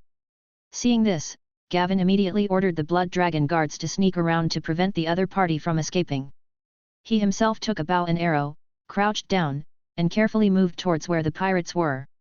Perhaps due to excessive fatigue, coupled with the fact that this island was their lair, half of the pirates lay on the ground without any precautions, and the rest also sat down to rest. The entire team did not set up any alert at all. Gavin quietly drew his bow and arrow, his eyes locked on a pirate who was far away from the crowd. With a whoosh, the arrow shot out like lightning, hitting the opponent's neck accurately. The pirate fell to the ground before he could even scream. While the pirates were still not aware of it, Gavin shot another arrow and instantly pierced another pirate's throat. The blood splashed on the face of the pirate behind him, frightening him so much that he stood up screaming. All the pirate's eyes were instantly focused on him. At this moment, another arrow shot out and hit his eye directly. The entire pirate team instantly fell into extreme panic. The pirates who were lying on the ground suddenly woke up as if from a dream. They stood up in a hurry and tried to hold their weapons tightly to fight back, but they did not see that the enemy seemed dazed. Some pirates were shot down instantly by Gavin's sharp arrows before they could even hold their weapons tightly. The pirates who managed to survive finally came to their senses and began to flee in all directions in panic, hastily looking for cover, but anyone who tried to escape was shot down one by Gavin's sharp arrows. For a moment, screams of agony were heard one after another, and those who tried to escape fell down one after another. However, two pirates took advantage of the chaos and quietly hid in the bushes behind, trying to avoid Gavin's shooting by hiding their bodies. Gavin didn't pay attention to this. At this moment, there were only 3 pirates left in the field, hiding behind the trees. They were tightly suppressed by Gavin's bow and arrows. They were so scared that they dared not move at all. Seeing this, Gavin threw away his bow and drew his sword without hesitation, and rushed towards the pirates behind the tree like a gust of fierce wind. He planned to capture a few alive to obtain important information. A team of more than 10 pirates was reduced by more than half in this extremely short period of time. This situation made the 3 pirates completely shrouded in fear, and they did not fight back hastily until Gavin rushed in front of them. After a flash of sword light, 2 pirates were knocked unconscious to the ground, and the remaining pirate simply knelt down and surrendered. Just at this moment, the Blood Dragon guards came through the bushes with 2 corpses and appeared in front of Gavin. In their hands were the 2 pirates who had escaped before. Gavin stared at the pirate kneeling down to surrender with a sharp gaze, and warned him, "From now on, you must answer my questions. Don't even think about lying. I will knock you out later and then ask your companions." The pirate was already shaking with fear, and stammered, "Sir, spare me, I will never lie to you." Gavin looked serious and asked, "Tell me, how many people are there in your camp?" The pirate trembled and said, "Sir, there are about 2,000 people in the camp now." Gavin frowned and continued, "Are they all pirates?" The captured pirates quickly replied, "A few hundred of them were slaves bought by Black Shark Earl to build ships, the rest were hundreds of natives on the island, and the rest were pirates." Gavin asked again, "Is Black Shark Earl in the camp?" The pirate nodded hurriedly, Yes, sir, he was the one who sent us out to find you." Gavin then asked a few more questions and knocked the pirate unconscious. He then woke up the other 2 pirates one by one and asked them the same questions again. After interrogating the 3 pirates separately, Gavin had a general understanding of the current situation on the island. This is an unnamed island, and only the bay full of reefs is called Shipwreck Bay. Except for this place, the rest of the island is full of cliffs, making it difficult to reach the island. So Black Shark Earl used this place as a base to build and repair damaged ships. Black Shark Earl has more than 70 ships under his command, which are distributed on several nearby islands.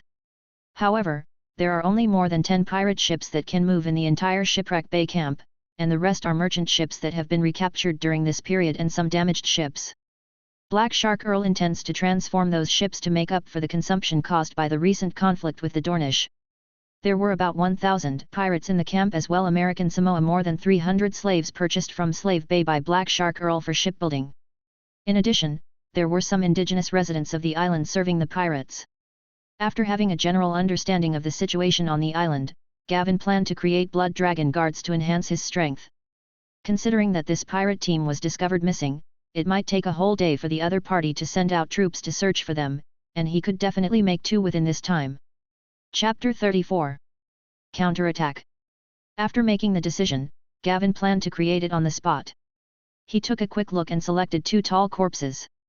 At this time, the Blood Dragon guards tied the 3 pirates together.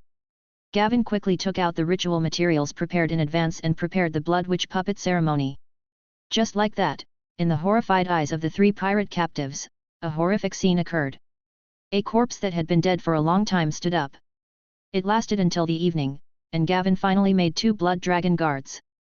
At this time, the sky gradually darkened, and the atmosphere around became more and more gloomy.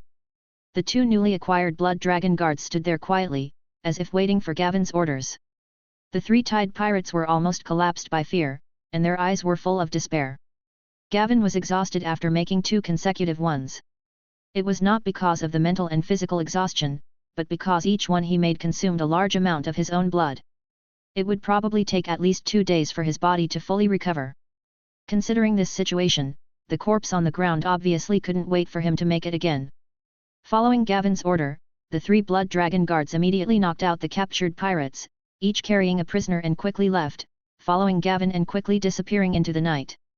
In the slightly dim hall, Black Shark Earl frowned and listened attentively to his subordinates' reports.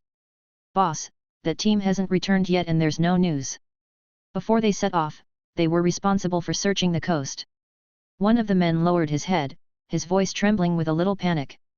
Black Shark Earl had a calm expression, but a hint of majesty, and said lightly, "It seems that the other party has not penetrated deep into the island. Send more people to search. This time, send more people to strengthen the search on the coast." At this time, another subordinate came running over, panting and shouting, "Boss, the people we sent out have found the trace of that group of people, but there are only 8 bodies, most of them were killed by arrows." The face of Black Shark Earl instantly became more gloomy, and he ordered fiercely, "Bring the archers, and also take all the armor you can find. Don't think about catching them alive, just kill them directly, and bring back their heads to me." The hall was suddenly filled with a tense and depressing atmosphere. All the men were silent and dared not make a sound. At dusk the next day, Gavin and his party slowly advanced into the depths of the dense forest with the captives. Gavin felt a little weak at this time. He tried to use the quick healing potion, but it was obviously not very effective. The medicine could only quickly heal external injuries but could not replenish the lost blood. Going deep into the dense forests of the island was a helpless move.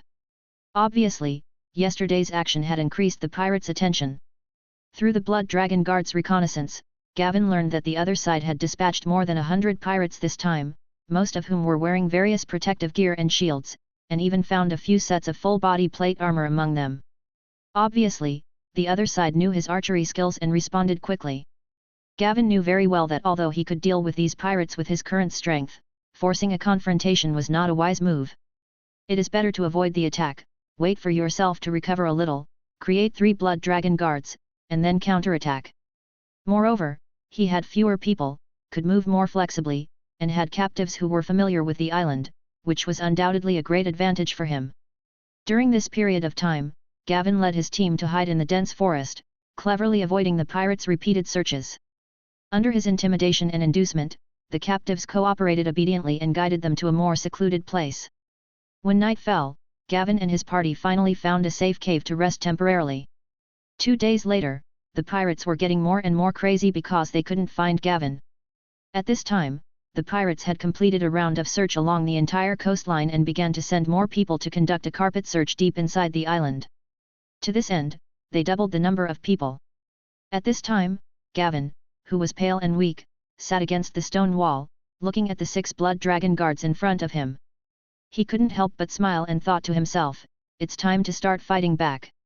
Gavin led the Blood Dragon Guards, moving through the dense forest like a ghost, cleverly avoiding several large groups of pirates, and slowly approaching a smaller team.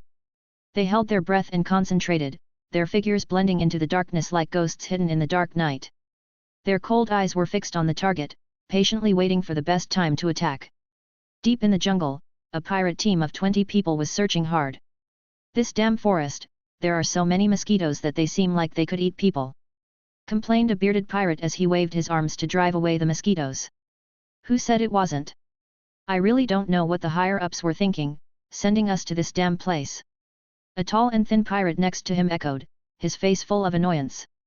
"Humph, when we catch that guy, I'll make him taste my power." Another sturdy pirate said viciously and chopped the tree trunk with the knife in his hand. "That's right. We're going to make him live in a state where he can neither live nor die." Another pirate started yelling. They continued to move forward, cursing, unaware that danger was approaching quietly. Suddenly, an arrow shot out and shot the pirate at the front of the team in the throat. The pirate team fell into panic in an instant. They immediately raised the shields they had prepared in advance, and the 2 archers quickly drew their bows, trying to find Gavin's location. However, before they could confirm, they were shot to death by Gavin with 2 arrows. At the same time, 2 Blood Dragon Guards suddenly appeared from the back of the team, rushed out and killed them by surprise. Then, 2 more Blood Dragon Guards rushed out from both sides, making the pirate team even more panicked. "Ah! Enemy attack!" The pirates shouted in horror and became chaotic. The Blood Dragon Guards were agile and their moves were fierce, and the weapons in their hands flashed coldly in the darkness. In the chaotic battle, a pirate was about to raise his knife to resist, but the blood dragon guard swung the long knife in his hand fiercely, and the pirate's knife was knocked down instantly. Then the blood dragon guard continued to use the knife and split the pirate in half, with blood splattering everywhere. Another blood dragon guard was ambushed by a pirate and stabbed in the back. However, the dagger was just like stabbing someone else, and had no effect on the blood dragon guard. The blood dragon guard suddenly turned around without realizing it, and a big hand grabbed the pirate's neck like an iron clamp. Under the pirate's horrified gaze, the blood dragon guard twisted the pirate's neck hard, breaking it and causing his head to droop limply. When the pirates saw this scene, they were so shocked that their eyes widened and their hearts were filled with fear. Chapter 35. Night Attack. A blood dragon guard was besieged by several pirates, but he was not afraid at all. He rushed left and right, punching and kicking. The pirates' weapons hit him, but could not stop him. A pirate took advantage of the situation and attacked from behind, stabbing the blood dragon guard's back with his sword, but the blood dragon guard seemed not to notice. He dodged to the side and punched the pirate in the chest with his backhand. The pirate's sternum was shattered and he died with blood spitting out of his mouth. Faced with such a fearless and unafraid monster, the pirates became timid and fear quickly spread among them. Soon, this pirate team was wiped out, and the blood dragon guards carried 2 knocked out pirates and quickly came to Gavin's side. Gavin didn't say anything, just waved his hand, signaling to flee immediately, and quickly disappeared into the dense forest. At this time, other pirates who came to search heard the noise of fighting and were rushing over here. However, Gavin and his party had already passed through the encirclement and were rushing towards the coast. 10 days later, Gavin once again came to the cliff overlooking the entire shipwreck bay, looking down at the pirate camp below. Behind him stood 10 blood dragon guards, 15 of whom were wearing full body plate armor. During this period, Gavin successfully annihilated more than 100 pirates with guerrilla tactics and seized a lot of equipment. In the continuous battle with the pirates, Gavin's strength grew stronger and stronger. As the number of blood dragon guards increased, Gavin didn't even need to take action in some battles. Until 2 days ago, the pirates stopped searching and instead retreated back to their camp. Thanks to the fact that every battle was a total annihilation, the pirates still don't know the size of the blood dragon guards. Gavin didn't know whether the pirates didn't want to deal with his trouble for the time being and let him fend for himself on the island, or whether they were planning a bigger action, but it didn't matter now. Gavin carefully observed the enemy's camp, thought about the night attack, and then opened the panel to look at it. Host, Gavin Belarus H, 15 Bloodline Blood and Fire Dragonborn, Development 33%. The bloodline of the Dragon King of Valeria, able to ride dragons and control fire, has just begun to awaken. Domination. 1533. Your followers can be upgraded through the panel. 14 Primary Blood Dragon Guard, Blood Witch Puppet made with Dragonborn blood can be advanced twice. 1 Intermediate Blood Dragon Guard, a Blood Witch Puppet that has been advanced once can be advanced once. Skill Fire Manipulation, Master Swordplay, Master Sunblade, Master Bow and Arrow, Master Spear, Proficiency. Energy Points, 0, obtained by automatically absorbing the magic power floating around, or actively absorbing the magic power. The night fell like a thick curtain over Shipwreck Bay, and the thick darkness seemed to swallow up everything. Gavin, with 15 blood dragon guards, approached the side of the pirate town silently like a ghost in the dark night. These 15 blood dragon guards are all emotionless and unconscious flesh puppets made from corpses. They do not know what death is, nor the taste of pain. They just silently and firmly carry out Gavin's orders. They are the most fearless and brave force in Gavin's hands. The pirate town seemed particularly quiet in the night. There were no walls or curtain walls for protection. The only few wooden towers stood alone. Several pirates on guard were dozing off on the towers, unaware of the approaching danger. Gavin led the charge, blending in perfectly with the night. Every step he took was light and agile, as if the wind was blowing under his feet. He held a strong bow, the arrow flashing coldly in the faint moonlight, aiming at the pirates on the wooden tower, his eyes revealing a fierce murderous intent. The bowstring sounded slightly, and the sharp arrow flew out like lightning that pierced the night sky, with a sharp sound of wind, and accurately penetrated the throat of a pirate. The pirate fell straight down from the wooden tower before he could even let out a scream. Gavin didn't stop, drawing his bow and shooting arrow again, and another pirate lost his life in his sleep. After resolving the threat on the wooden tower, Gavin and his team sneaked into the town smoothly like ghosts. With the information obtained from the interrogation of the prisoners, Gavin had a clear goal and went straight to the location of the Black Shark Earl. They moved nimbly through the shadows, taking every step carefully to avoid possible patrols, and finally arrived at the center of the town, where a huge wooden hall appeared before them. The hall is built of thick and old logs, the surface is covered with traces of time and exudes the smell of old wood. The hall is quite large and is divided into two parts, front and back. Depending on the situation of the interrogation, the front is used for meetings, while the back is the residence of the Black Shark Earl. Gavin carefully observed his surroundings and after confirming that there was nothing unusual, he gave instructions to the Blood Dragon Guards. 6 Blood Dragon Guards stayed at the door to guard against enemy reinforcements. Gavin took a deep breath, a look of determination flashed in his eyes, and he and the rest of the Blood Dragon Guards pushed open the door and rushed in like a gust of wind. The hall was filled with a faint smell of alcohol and sweat, which was disgusting. Gavin's eyes swept over quickly and saw several guards who had just woken up from their sleep. They were still sleepy and had not yet picked up the weapons beside them. Gavin raised his sword and with a flash of cold light, he instantly killed one of them. Blood splattered, forming a shocking pool of blood on the ground. The Blood Dragon Guards were also merciless, they pounced on the enemy like wild beasts. Some Blood Dragon Guards held the giant sword with both hands and swung it hard. The sword whistled and cut a guard in half, spilling his internal organs all over the ground. Some Blood Dragon Guards relied on their powerful strength to lift the enemy up directly, and then threw them to the ground with a dull sound. The enemy's bones and muscles were broken in an instant, and they died. For a moment, blood splattered in the hall, and screams were heard one after another. Under the fierce attack of Gavin and the Blood Dragon Guards, the guards were quickly wiped out. Gavin didn't stop and continued to rush to the back of the hall.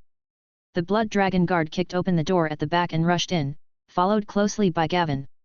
Inside the room, Gavin finally saw the target of this trip, the Black Shark Earl. Obviously, he was awakened by the screams outside. At this time, he was only wearing pajamas, but he had already picked up a sword and was on guard. Black Shark Earl looked at Gavin and the Blood Dragon Guard who came in, and asked in confusion, "Gavin Bellaris?" Gavin smiled and said, "Exactly, you are the Pirate King Black Shark Earl?" Black Shaul stared at the Blood Dragon Guards next to Gavin and did not answer. Instead, he asked in confusion, "It seems that you did not end up on the island by accident. You obviously came here on purpose. Who hired you? A Dornishman? Or the Thorn family?" Gavin raised the corners of his mouth, and a trace of disdain flashed in his eyes. "No one hired me. Thanks to you, I really ended up here by accident." Chapter 36, Conquering Shipwreck Bay. Black Shark Earl laughed in anger, "Surprise? My people saw that only 2 of you escaped to the island. How many people do you have now? No wonder all the people I sent out disappeared." After saying that, he waved the sword in his hand and rushed towards Gavin. Gavin dodged swiftly, and Black Shark Earl's sword slashed at the wooden pillar beside him, and sawdust flew everywhere. The Blood Dragon Guards quickly surrounded him, trapping Black Shark Earl in the middle.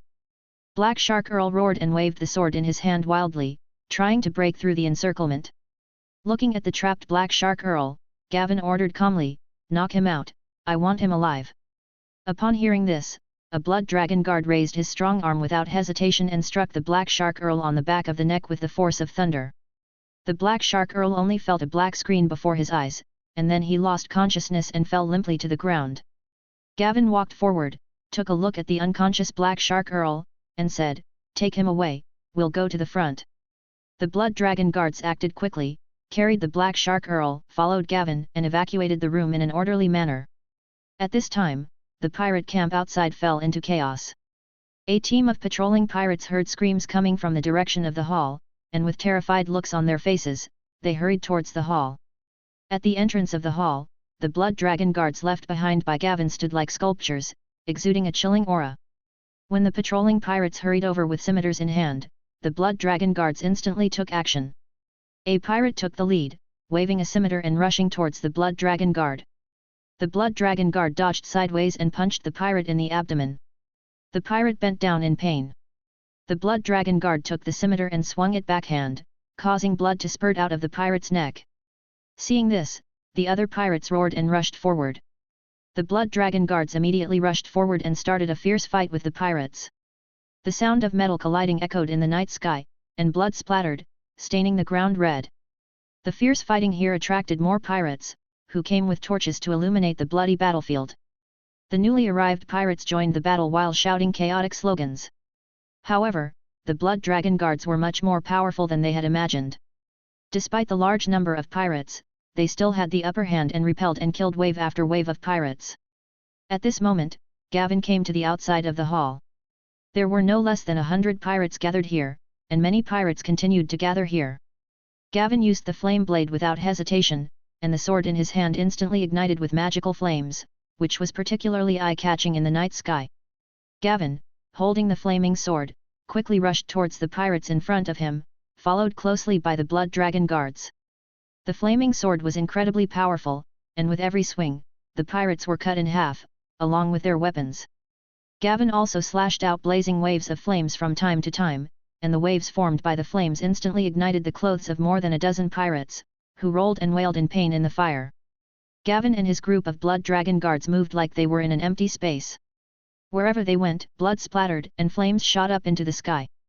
They quickly killed their way towards the port.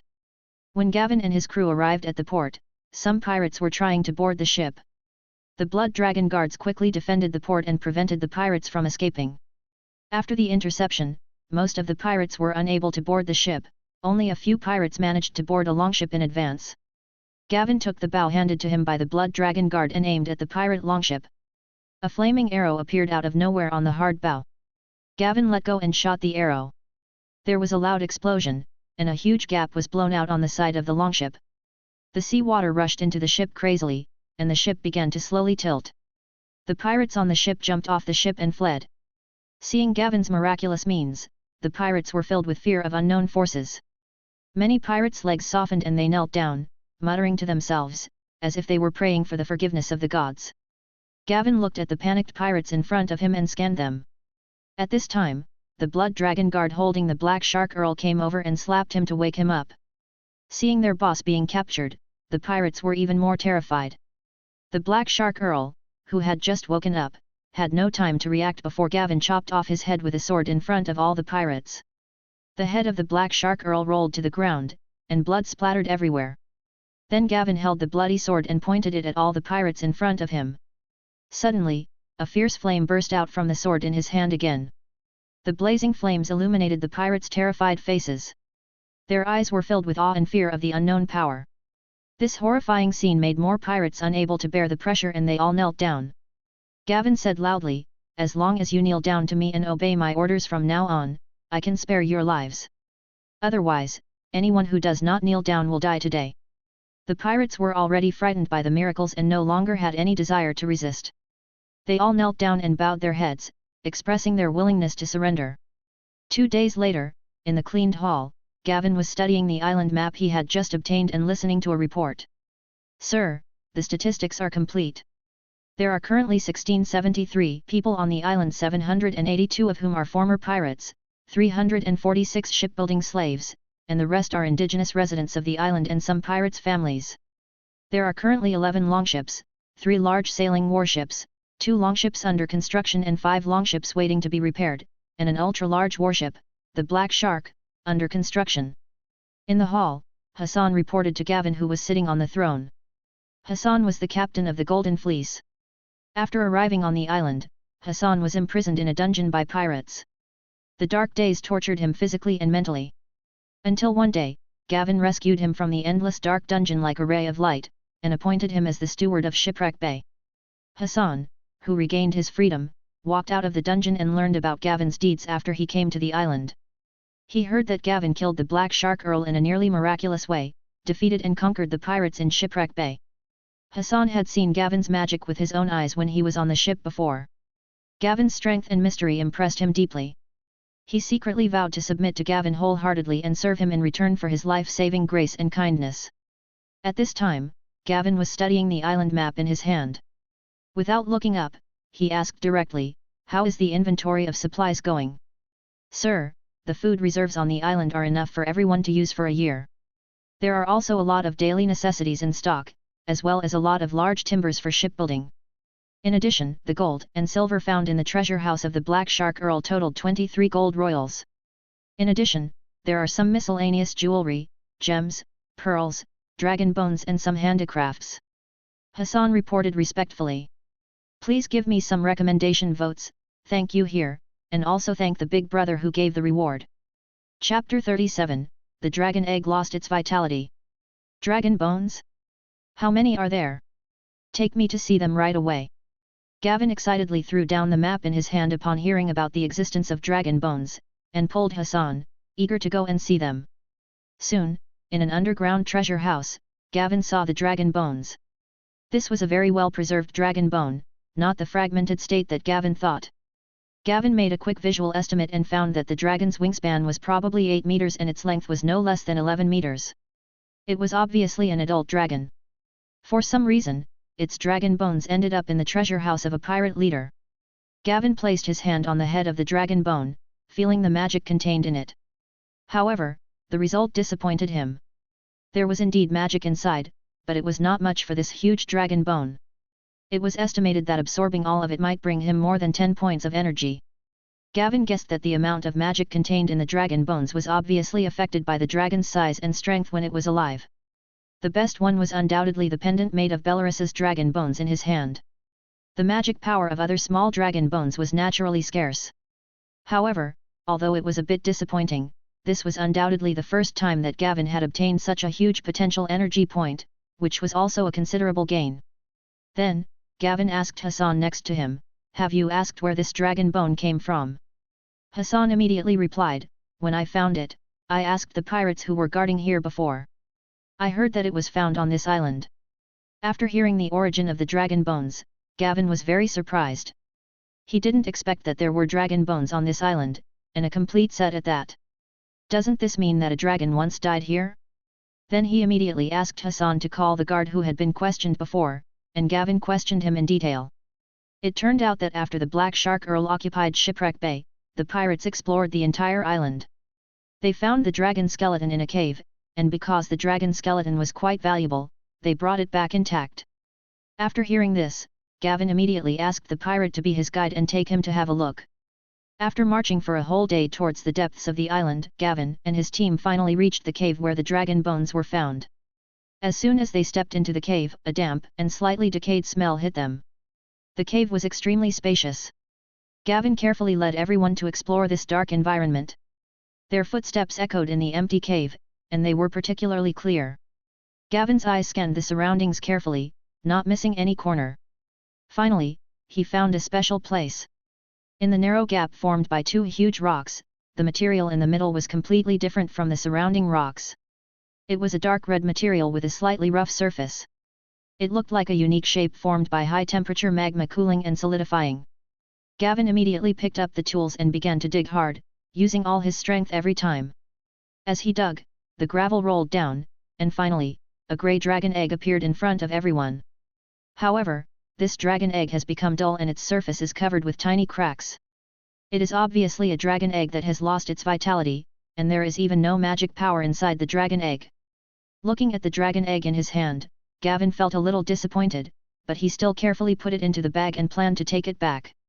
Afterwards, Gavin and his team searched the cave carefully for a long time, not leaving any corner untouched, but in the end, they found nothing new. Helplessly, Gavin could only sigh and choose to lead the team back. At night in Shipwreck Bay, Gavin sat alone on the throne, with the dragon bone placed next to the throne. He gently placed his hand on the dragon bone, slowly absorbing the magic power from it. Gavin's brows were furrowed, with a myriad of thoughts in his mind. Although he had successfully ruled Shipwreck Bay by force and fear, and had recruited more than a dozen pirate ships and more than 700 pirates, he knew very well that these pirates were fickle and were only temporarily submitting to his powerful force. Outside, the forces left behind by the Black Shark Earl should not be underestimated. There are more than 50 pirate ships and nearly 4,000 pirates scattered on nearby islands, and they are still unaware of the change of ownership of Shipwreck Bay. The situation in the entire Stepstones is even more chaotic. The Dornishmen in the west, the Kingdom of the Three Daughters in the east, and the temporarily defeated Thorn family, each force is far more powerful than himself. Gavin was thinking about the Shipwreck Bay in his hands. Should he keep it or give it up decisively? Gavin sat there thinking for a long time, his mind was full of mixed thoughts.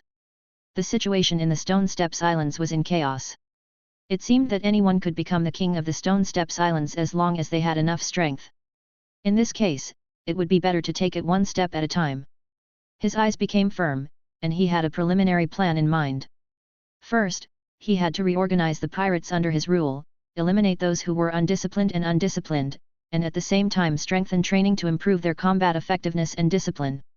Next, try to control more islands to expand your sphere of influence. After all, his coming to the Shipwreck Bay and the Stone Steps Islands was an accident. If he failed in the end, the worst that could happen was that he would run away.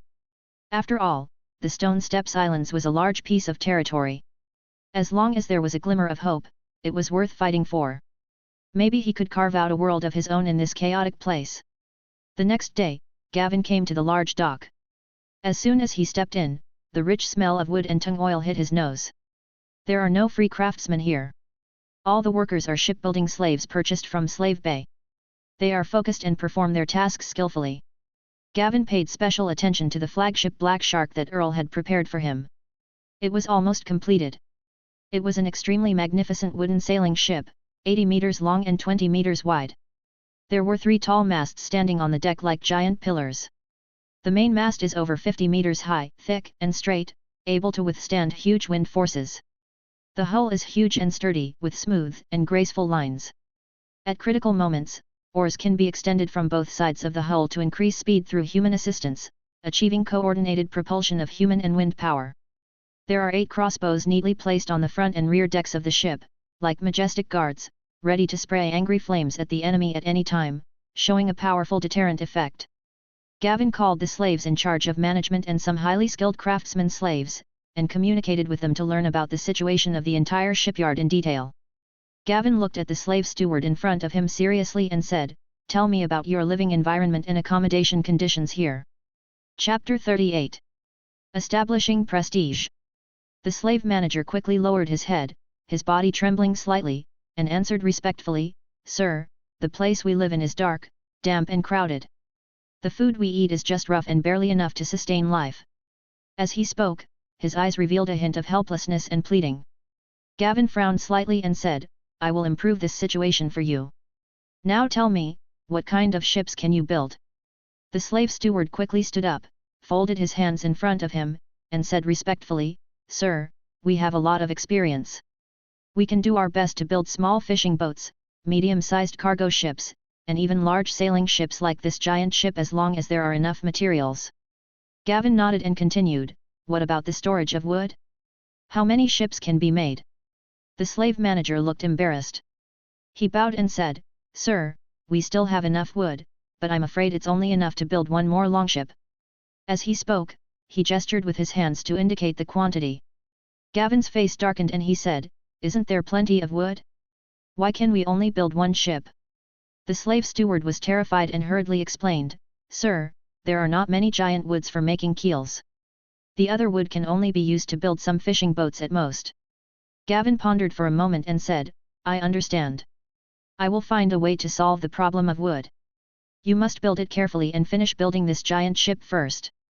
The slave manager felt relieved and immediately knelt down and kowtowed, "Thank you, sir. We will do our best." Then, Gavin took out a blueprint of a 3-bow crossbow from his past life memory. The blueprint was drawn very sloppily, and the lines were crooked. Gavin pointed at the blueprint and patiently and carefully explained it to several slave craftsmen who were making the crossbow, "Look here, and here." The slaves gathered around, frowning, and listened carefully. One of the leaders who managed the craftsmen said, "Sir, there is no need to remake it. We should be able to modify it." Gavin's eyes lit up, and he asked eagerly, "Direct modification?"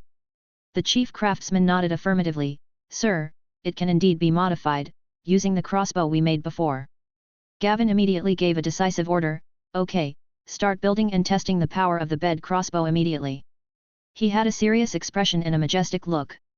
The head craftsman quickly responded, "Yes, sir." Gavin emphasized again, "Remember, once the test is successful, all the ballistay must be replaced." The chief craftsman bowed respectfully and said, "I understand, sir, please rest assured." At this time, Gavin looked around at the slave stewards and craftsmen and said solemnly, "As long as you serve me conscientiously for 3 years, I will give you freedom, and I will also give you some compensation during these 3 years." After hearing this, the slave managers and craftsmen's eyes lit up with hope. They all knelt down and kowtowed, shouting in unison, "Thank you, sir. We will do our best." Afterwards, Gavin decided to thoroughly reorganize this chaotic and disorderly group of pirates. He knew that if he wanted to dominate this dangerous sea, he must have a disciplined, well-trained, and loyal team. In the morning, Gavin ordered Hassan to bring the fierce blood dragon guards to gather the pirates scattered in every corner of the camp. Many pirates gathered in an open area lazily and slowly. They whispered to each other, their faces full of curiosity and uneasiness about this call. Gavin stood on a high place, his eyes like a hawk scanning the mob. He thought to himself, these guys have always been lax and undisciplined. We must use iron-fisted measures to make them understand the importance of rules. Gavin said loudly, "From today on, I will set the first rule for you. When you gather, no one is allowed to speak or whisper without my order. Anyone who violates the rules will be put to death." When the pirates heard this, they were immediately in an uproar. Gavin's face darkened and he shouted angrily, "Who's making noise? Stand up!" The crowd instantly fell silent. Gavin did not take any other action next. He just asked the pirates to stand where they were, while he sat in a chair and closed his eyes to rest. Finally, a few dissatisfied pirates could not help but whisper and complain to each other in private. Gavin, who had been listening attentively, noticed it immediately and ordered the blood dragon guards to pull them out in public without hesitation. He stared at the pirates with cold eyes and said coldly, "I have given you a chance, but you don't know how to cherish it." Before he finished speaking, the blood dragon guards raised their swords and slashed, instantly beheading the pirates who were whispering to each other. Blood splattered on the faces of other pirates. They looked at Gavin in horror, their hearts filled with fear, and they no longer dared to disobey. In this way, the pirates stood there until sunset, and no pirate dared to say a word during this time. As the sky gradually darkened, the blood dragon guards brought a heavy box. When they opened it, it was full of shining golden dragons. Gavin climbed up to a high place again and said loudly, "Your performance today is quite good. I am not a stingy person. This is a reward for your obedience." Then he ordered Hassan to distribute it to them one by one. The next day, Gavin did the same thing and gathered the pirates here. Then, Gavin began to personally ask the pirates about their past experiences and skills one by one. He was focused and took notes carefully, and arranged their groups accordingly. Gavin divided the pirates who were familiar with sailing routes and wind directions and good at repairing ship equipment into a separate group, and then brought everyone together for training. In the following days, Gavin did not slack off at all. He personally supervised the pirates' training every day. In the process, he gradually discovered that there were various small groups among these people. Every night, Gavin talked with many sailors and captains who had been kidnapped here before. He knew very well that it was far from enough to just reorganize the pirates. Those kidnapped sailors and captains were also a force that could not be ignored. At this time, Gavin was sitting opposite an experienced old captain. He said sincerely, "I am deeply sorry that you were forced to come here. But now the situation has been determined, and I sincerely hope to get your help. I am definitely not as cruel and ruthless as Black Shark Earl. As long as you are willing to work for me, I guarantee that you and your crew will get the respect and preferential treatment you deserve." The old captain looked complicated, and after hesitating for a moment, he said, "Sir, although I have been dragged here, I also understand my current situation. But how can I trust you?" Gavin smiled and said, "Captain, time will tell. As long as you help us sincerely, you will definitely have a share of the future prosperity and wealth." Chapter 39. Rebellion. The old captain pondered for a long time, finally nodded and said, "Well, sir, I'm willing to give it a try." In this way, Gavin gradually brought these sailors and captains under his control through a combination of kindness and force. Gavin, also known as Hassan, gathered some prestigious people among the island's indigenous people and promised that as long as they obeyed his rule, they would not enslave them like the Black Shark Earl. Some of them had seen Gavin's miraculous methods before, and all the indigenous people submitted to him. Later, he ordered the Aborigines to carry out large-scale reclamation of the island, clearing trees and reclaiming land. In this way, Gavin began the comprehensive transformation and rectification of Shipwreck Bay. After this period of time of reorganizing the pirates, Gavin fully demonstrated his iron-fisted approach. He screened the team with extremely strict standards and ruthlessly eliminated all unqualified pirates. Those peculiar and undisciplined thorns were also recruited by him in a tough way and became the feared blood dragon guards. At night, the sea breeze blew howlingly, and several pirate captains gathered together in a dilapidated wooden house.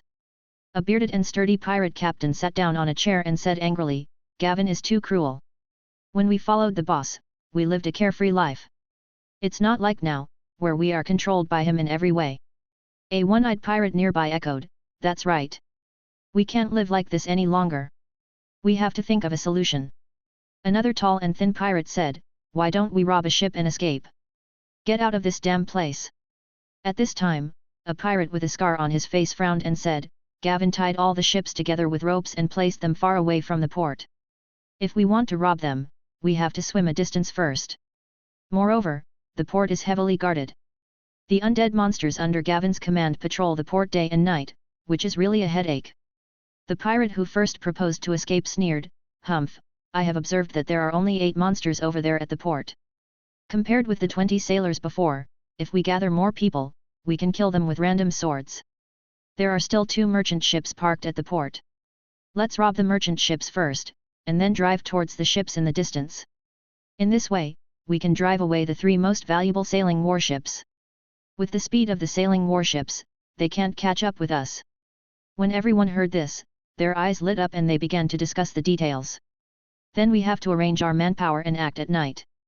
Yes, yes, move quickly and don't let anyone notice. Weapons must also be prepared, just in case."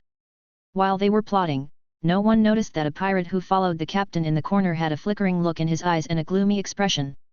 He listened carefully to their plan and was secretly thinking about something in his mind. The next day, Gavin was negotiating with the slave manager when Hassan suddenly hurried in with a nervous-looking pirate. The pirate knelt down quickly and said, "Sir, I have something important to report." Gavin frowned slightly and said, "Speak." The pirate gasped and said, "Several former captains are plotting to escape. They plan to rob the ship tomorrow night after dark." Gavin's eyes narrowed and he asked, "Why are you willing to come and report the news? Why didn't you participate?" The pirate quickly explained, "Sir, I was captured here by them and forced to become a pirate. I never thought of living this kind of life." Gavin nodded and said, "Very good. I will repay your loyalty. Go back there first and pretend nothing happened. Keep an eye on them. If you have any news, go directly to Hassan. When everything is over, I will promote you to captain." After hearing this, the other party burst into tears of gratitude. "Thank you very much, sir. I will definitely do it well." The next night, a group of pirates gathered quietly. "Are you all ready?" The captain with a face full of flesh asked in a low voice. "Almost, we have more than 200 brothers, and we can drive away 3 sailing warships." The one-eyed captain replied. "Hurry up and don't make any mistakes." This group of pirates headed towards the port in a disorderly manner, and soon they saw that there were only 8 patrolling blood dragon guards at the port, and no one else. "Listen to my command, attack together." With the order, the pirates swarmed out and rushed towards the guards. "Go ahead, don't hesitate." For a moment the shouts and cries of killing broke the tranquility of the port. However, the previously extremely powerful blood dragon guards collapsed at the first blow. A pirate pierced the blood dragon guard's heart with a sword, but found that the opponent was not the undead monster he had imagined, so he fell to the ground. After dealing with the pirates of the blood dragon guard, they quickly ran to the port where the ship was moored.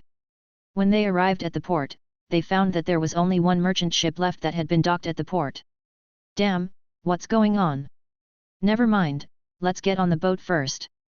In desperation, they hurriedly boarded the merchant ship and quickly sailed away from the port. At this time, the huge noise of shouting and killing had already attracted the attention of the entire camp. For a moment, the lights were bright, and countless figures gathered towards the port. The pirates on the ship were busy like crazy, hastily untying the ropes and struggling to raise the sails. Just before the line of flames was about to reach the port, the merchant ship slowly left the shore. However, as soon as the ship left the shore, more than a dozen blood dragon guards suddenly rushed out of the cabin and began to ruthlessly kill the pirates on the ship, causing chaos on the ship. One blood dragon guard raised his sword and cut off the trickster's pole with one sword. Gavin took the longbow handed over by the blood dragon guard, pulled the string and put an arrow on it. A flaming arrow whizzed out and shot a big hole in the stern of the merchant ship that had just left the port less than 100 meters away. The merchant ship began to take in a lot of water and gradually tilted down. The pirates were helpless and had to jump into the water and swim towards some ships parked in the distance. But suddenly, many figures appeared on those boats, shooting bows and arrows at the pirates who fell into the water. The remaining pirates had no choice but to turn around and swim towards the port. After reaching the port, they were ruthlessly strangled by the Blood Dragon guards who were waiting in full battle array. At this point, the rebellion was completely quelled. A month later, after screening in a rebellion, the original large number of pirates was reduced to less than 400. Gavin carefully selected some strong and obedient people from the kidnapped sailors and local aborigines, and finally formed a group of more than 600 soldiers. That day, Gavin was listening to Hassan's report in the hall. Suddenly, one of his men came in and reported, "2 pirate ships have crossed the channel and entered the shipwreck bay, and are preparing to dock." Chapter 40. Pirates outside Shipwreck Bay. Upon hearing the news, Gavin immediately set off and rushed over with the Blood Dragon guards. During this period, Gavin strictly controlled the entry and exit of Shipwreck Bay in order to prevent the news of the change of ownership of Shipwreck Bay from spreading, in order to achieve the purpose of deception. He hoped that some of the former Black Shark Earl's men outside would lose their patience and come to Shipwreck Bay, so that Gavin could catch them in the trap. As soon as the 2 ships docked, they were quickly taken over by Gavin's men. All the crew members were disarmed, tied up, and then taken to the dungeon. The 2 captains were tied up like dumplings and brought to Gavin in a dusty state. Facing Gavin's interrogation, the 2 captains were in turmoil. They knew their current situation very well, and knew that resistance or concealment would not end well. The captain on the left had a twinkling look in his eyes, and was weighing the pros and cons quickly in his mind. He thought of his wife and children waiting for him to return home. If he lost his life because of his stubbornness at this moment, what would happen to his family? Moreover, the owner of Shipwreck Bay had changed, and the fate of the Black Shark Earl was uncertain. The situation was hopeless, and there was no point in continuing to resist. So he took a deep breath and decided to tell the truth. The captain on the right was also filled with fear and helplessness. He recalled the days when he was drifting on the sea, and experienced countless storms and dangers, but he had never felt as desperate as he did now. He knew that Gavin in front of him was not a good person. From the fact that he could control the Shipwreck Bay so quickly and decisively, it could be seen that he had extraordinary means.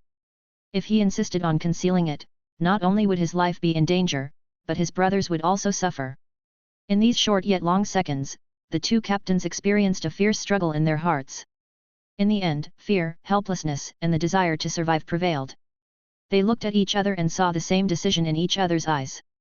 The captain on the left lowered his head first, and said with a trembling voice, "Sir, we dare not hide anything, and we will tell the outside world the truth." The captain on the right immediately echoed, "Yes, sir, we only ask you to spare our lives." Then, they seemed to have opened up their chatterboxes and told each other everything they knew without holding back. Through the confessions of the 2 captains, Gavin learned about the situation outside. In the previous conflict with the Dornish, both sides suffered heavy losses. The Dornish had completely withdrawn their defences, and there were few fleets left. Most of the pirates out there are still following the previous orders of Black Shark Earl, focusing on recuperation and guarding against the counterattack of the Son family. However, since no new orders have been issued for a long time, 2 ships were sent to check. They now control Bloodstone Island and 2 unnamed islands, but Grey Knuckle Island is still under the control of the Thorn family and has not been captured. However, Grey Knuckle Island has lost its fleet and the ability to go out to sea. Currently, the trade route of the entire Stone Archipelago has been completely controlled. Gavin stroked his chin, lost in thought. The Dornishmen's shrinking defense did not mean they had given up resistance, and they could counterattack at any time. The Thorn family firmly controlled Grey Hook Island and would not give it up easily. Once the enemy's fleet had rested in Liss, they would definitely return to the Stepstones, and the long-term interruption of the trade route would force the Kingdom of the Three Daughters to take action. Gavin had already begun to plan his next move. He wanted to take advantage of the temporary weakness of all parties, completely recruit the pirates outside, gradually expand his influence, gain a firm foothold in this turbulent sea, and establish his own hegemony. Through the reorganization during this period, Gavin has initially stabilized his rule in Shipwreck Bay, but due to the short time and external threats, his rule is still unstable.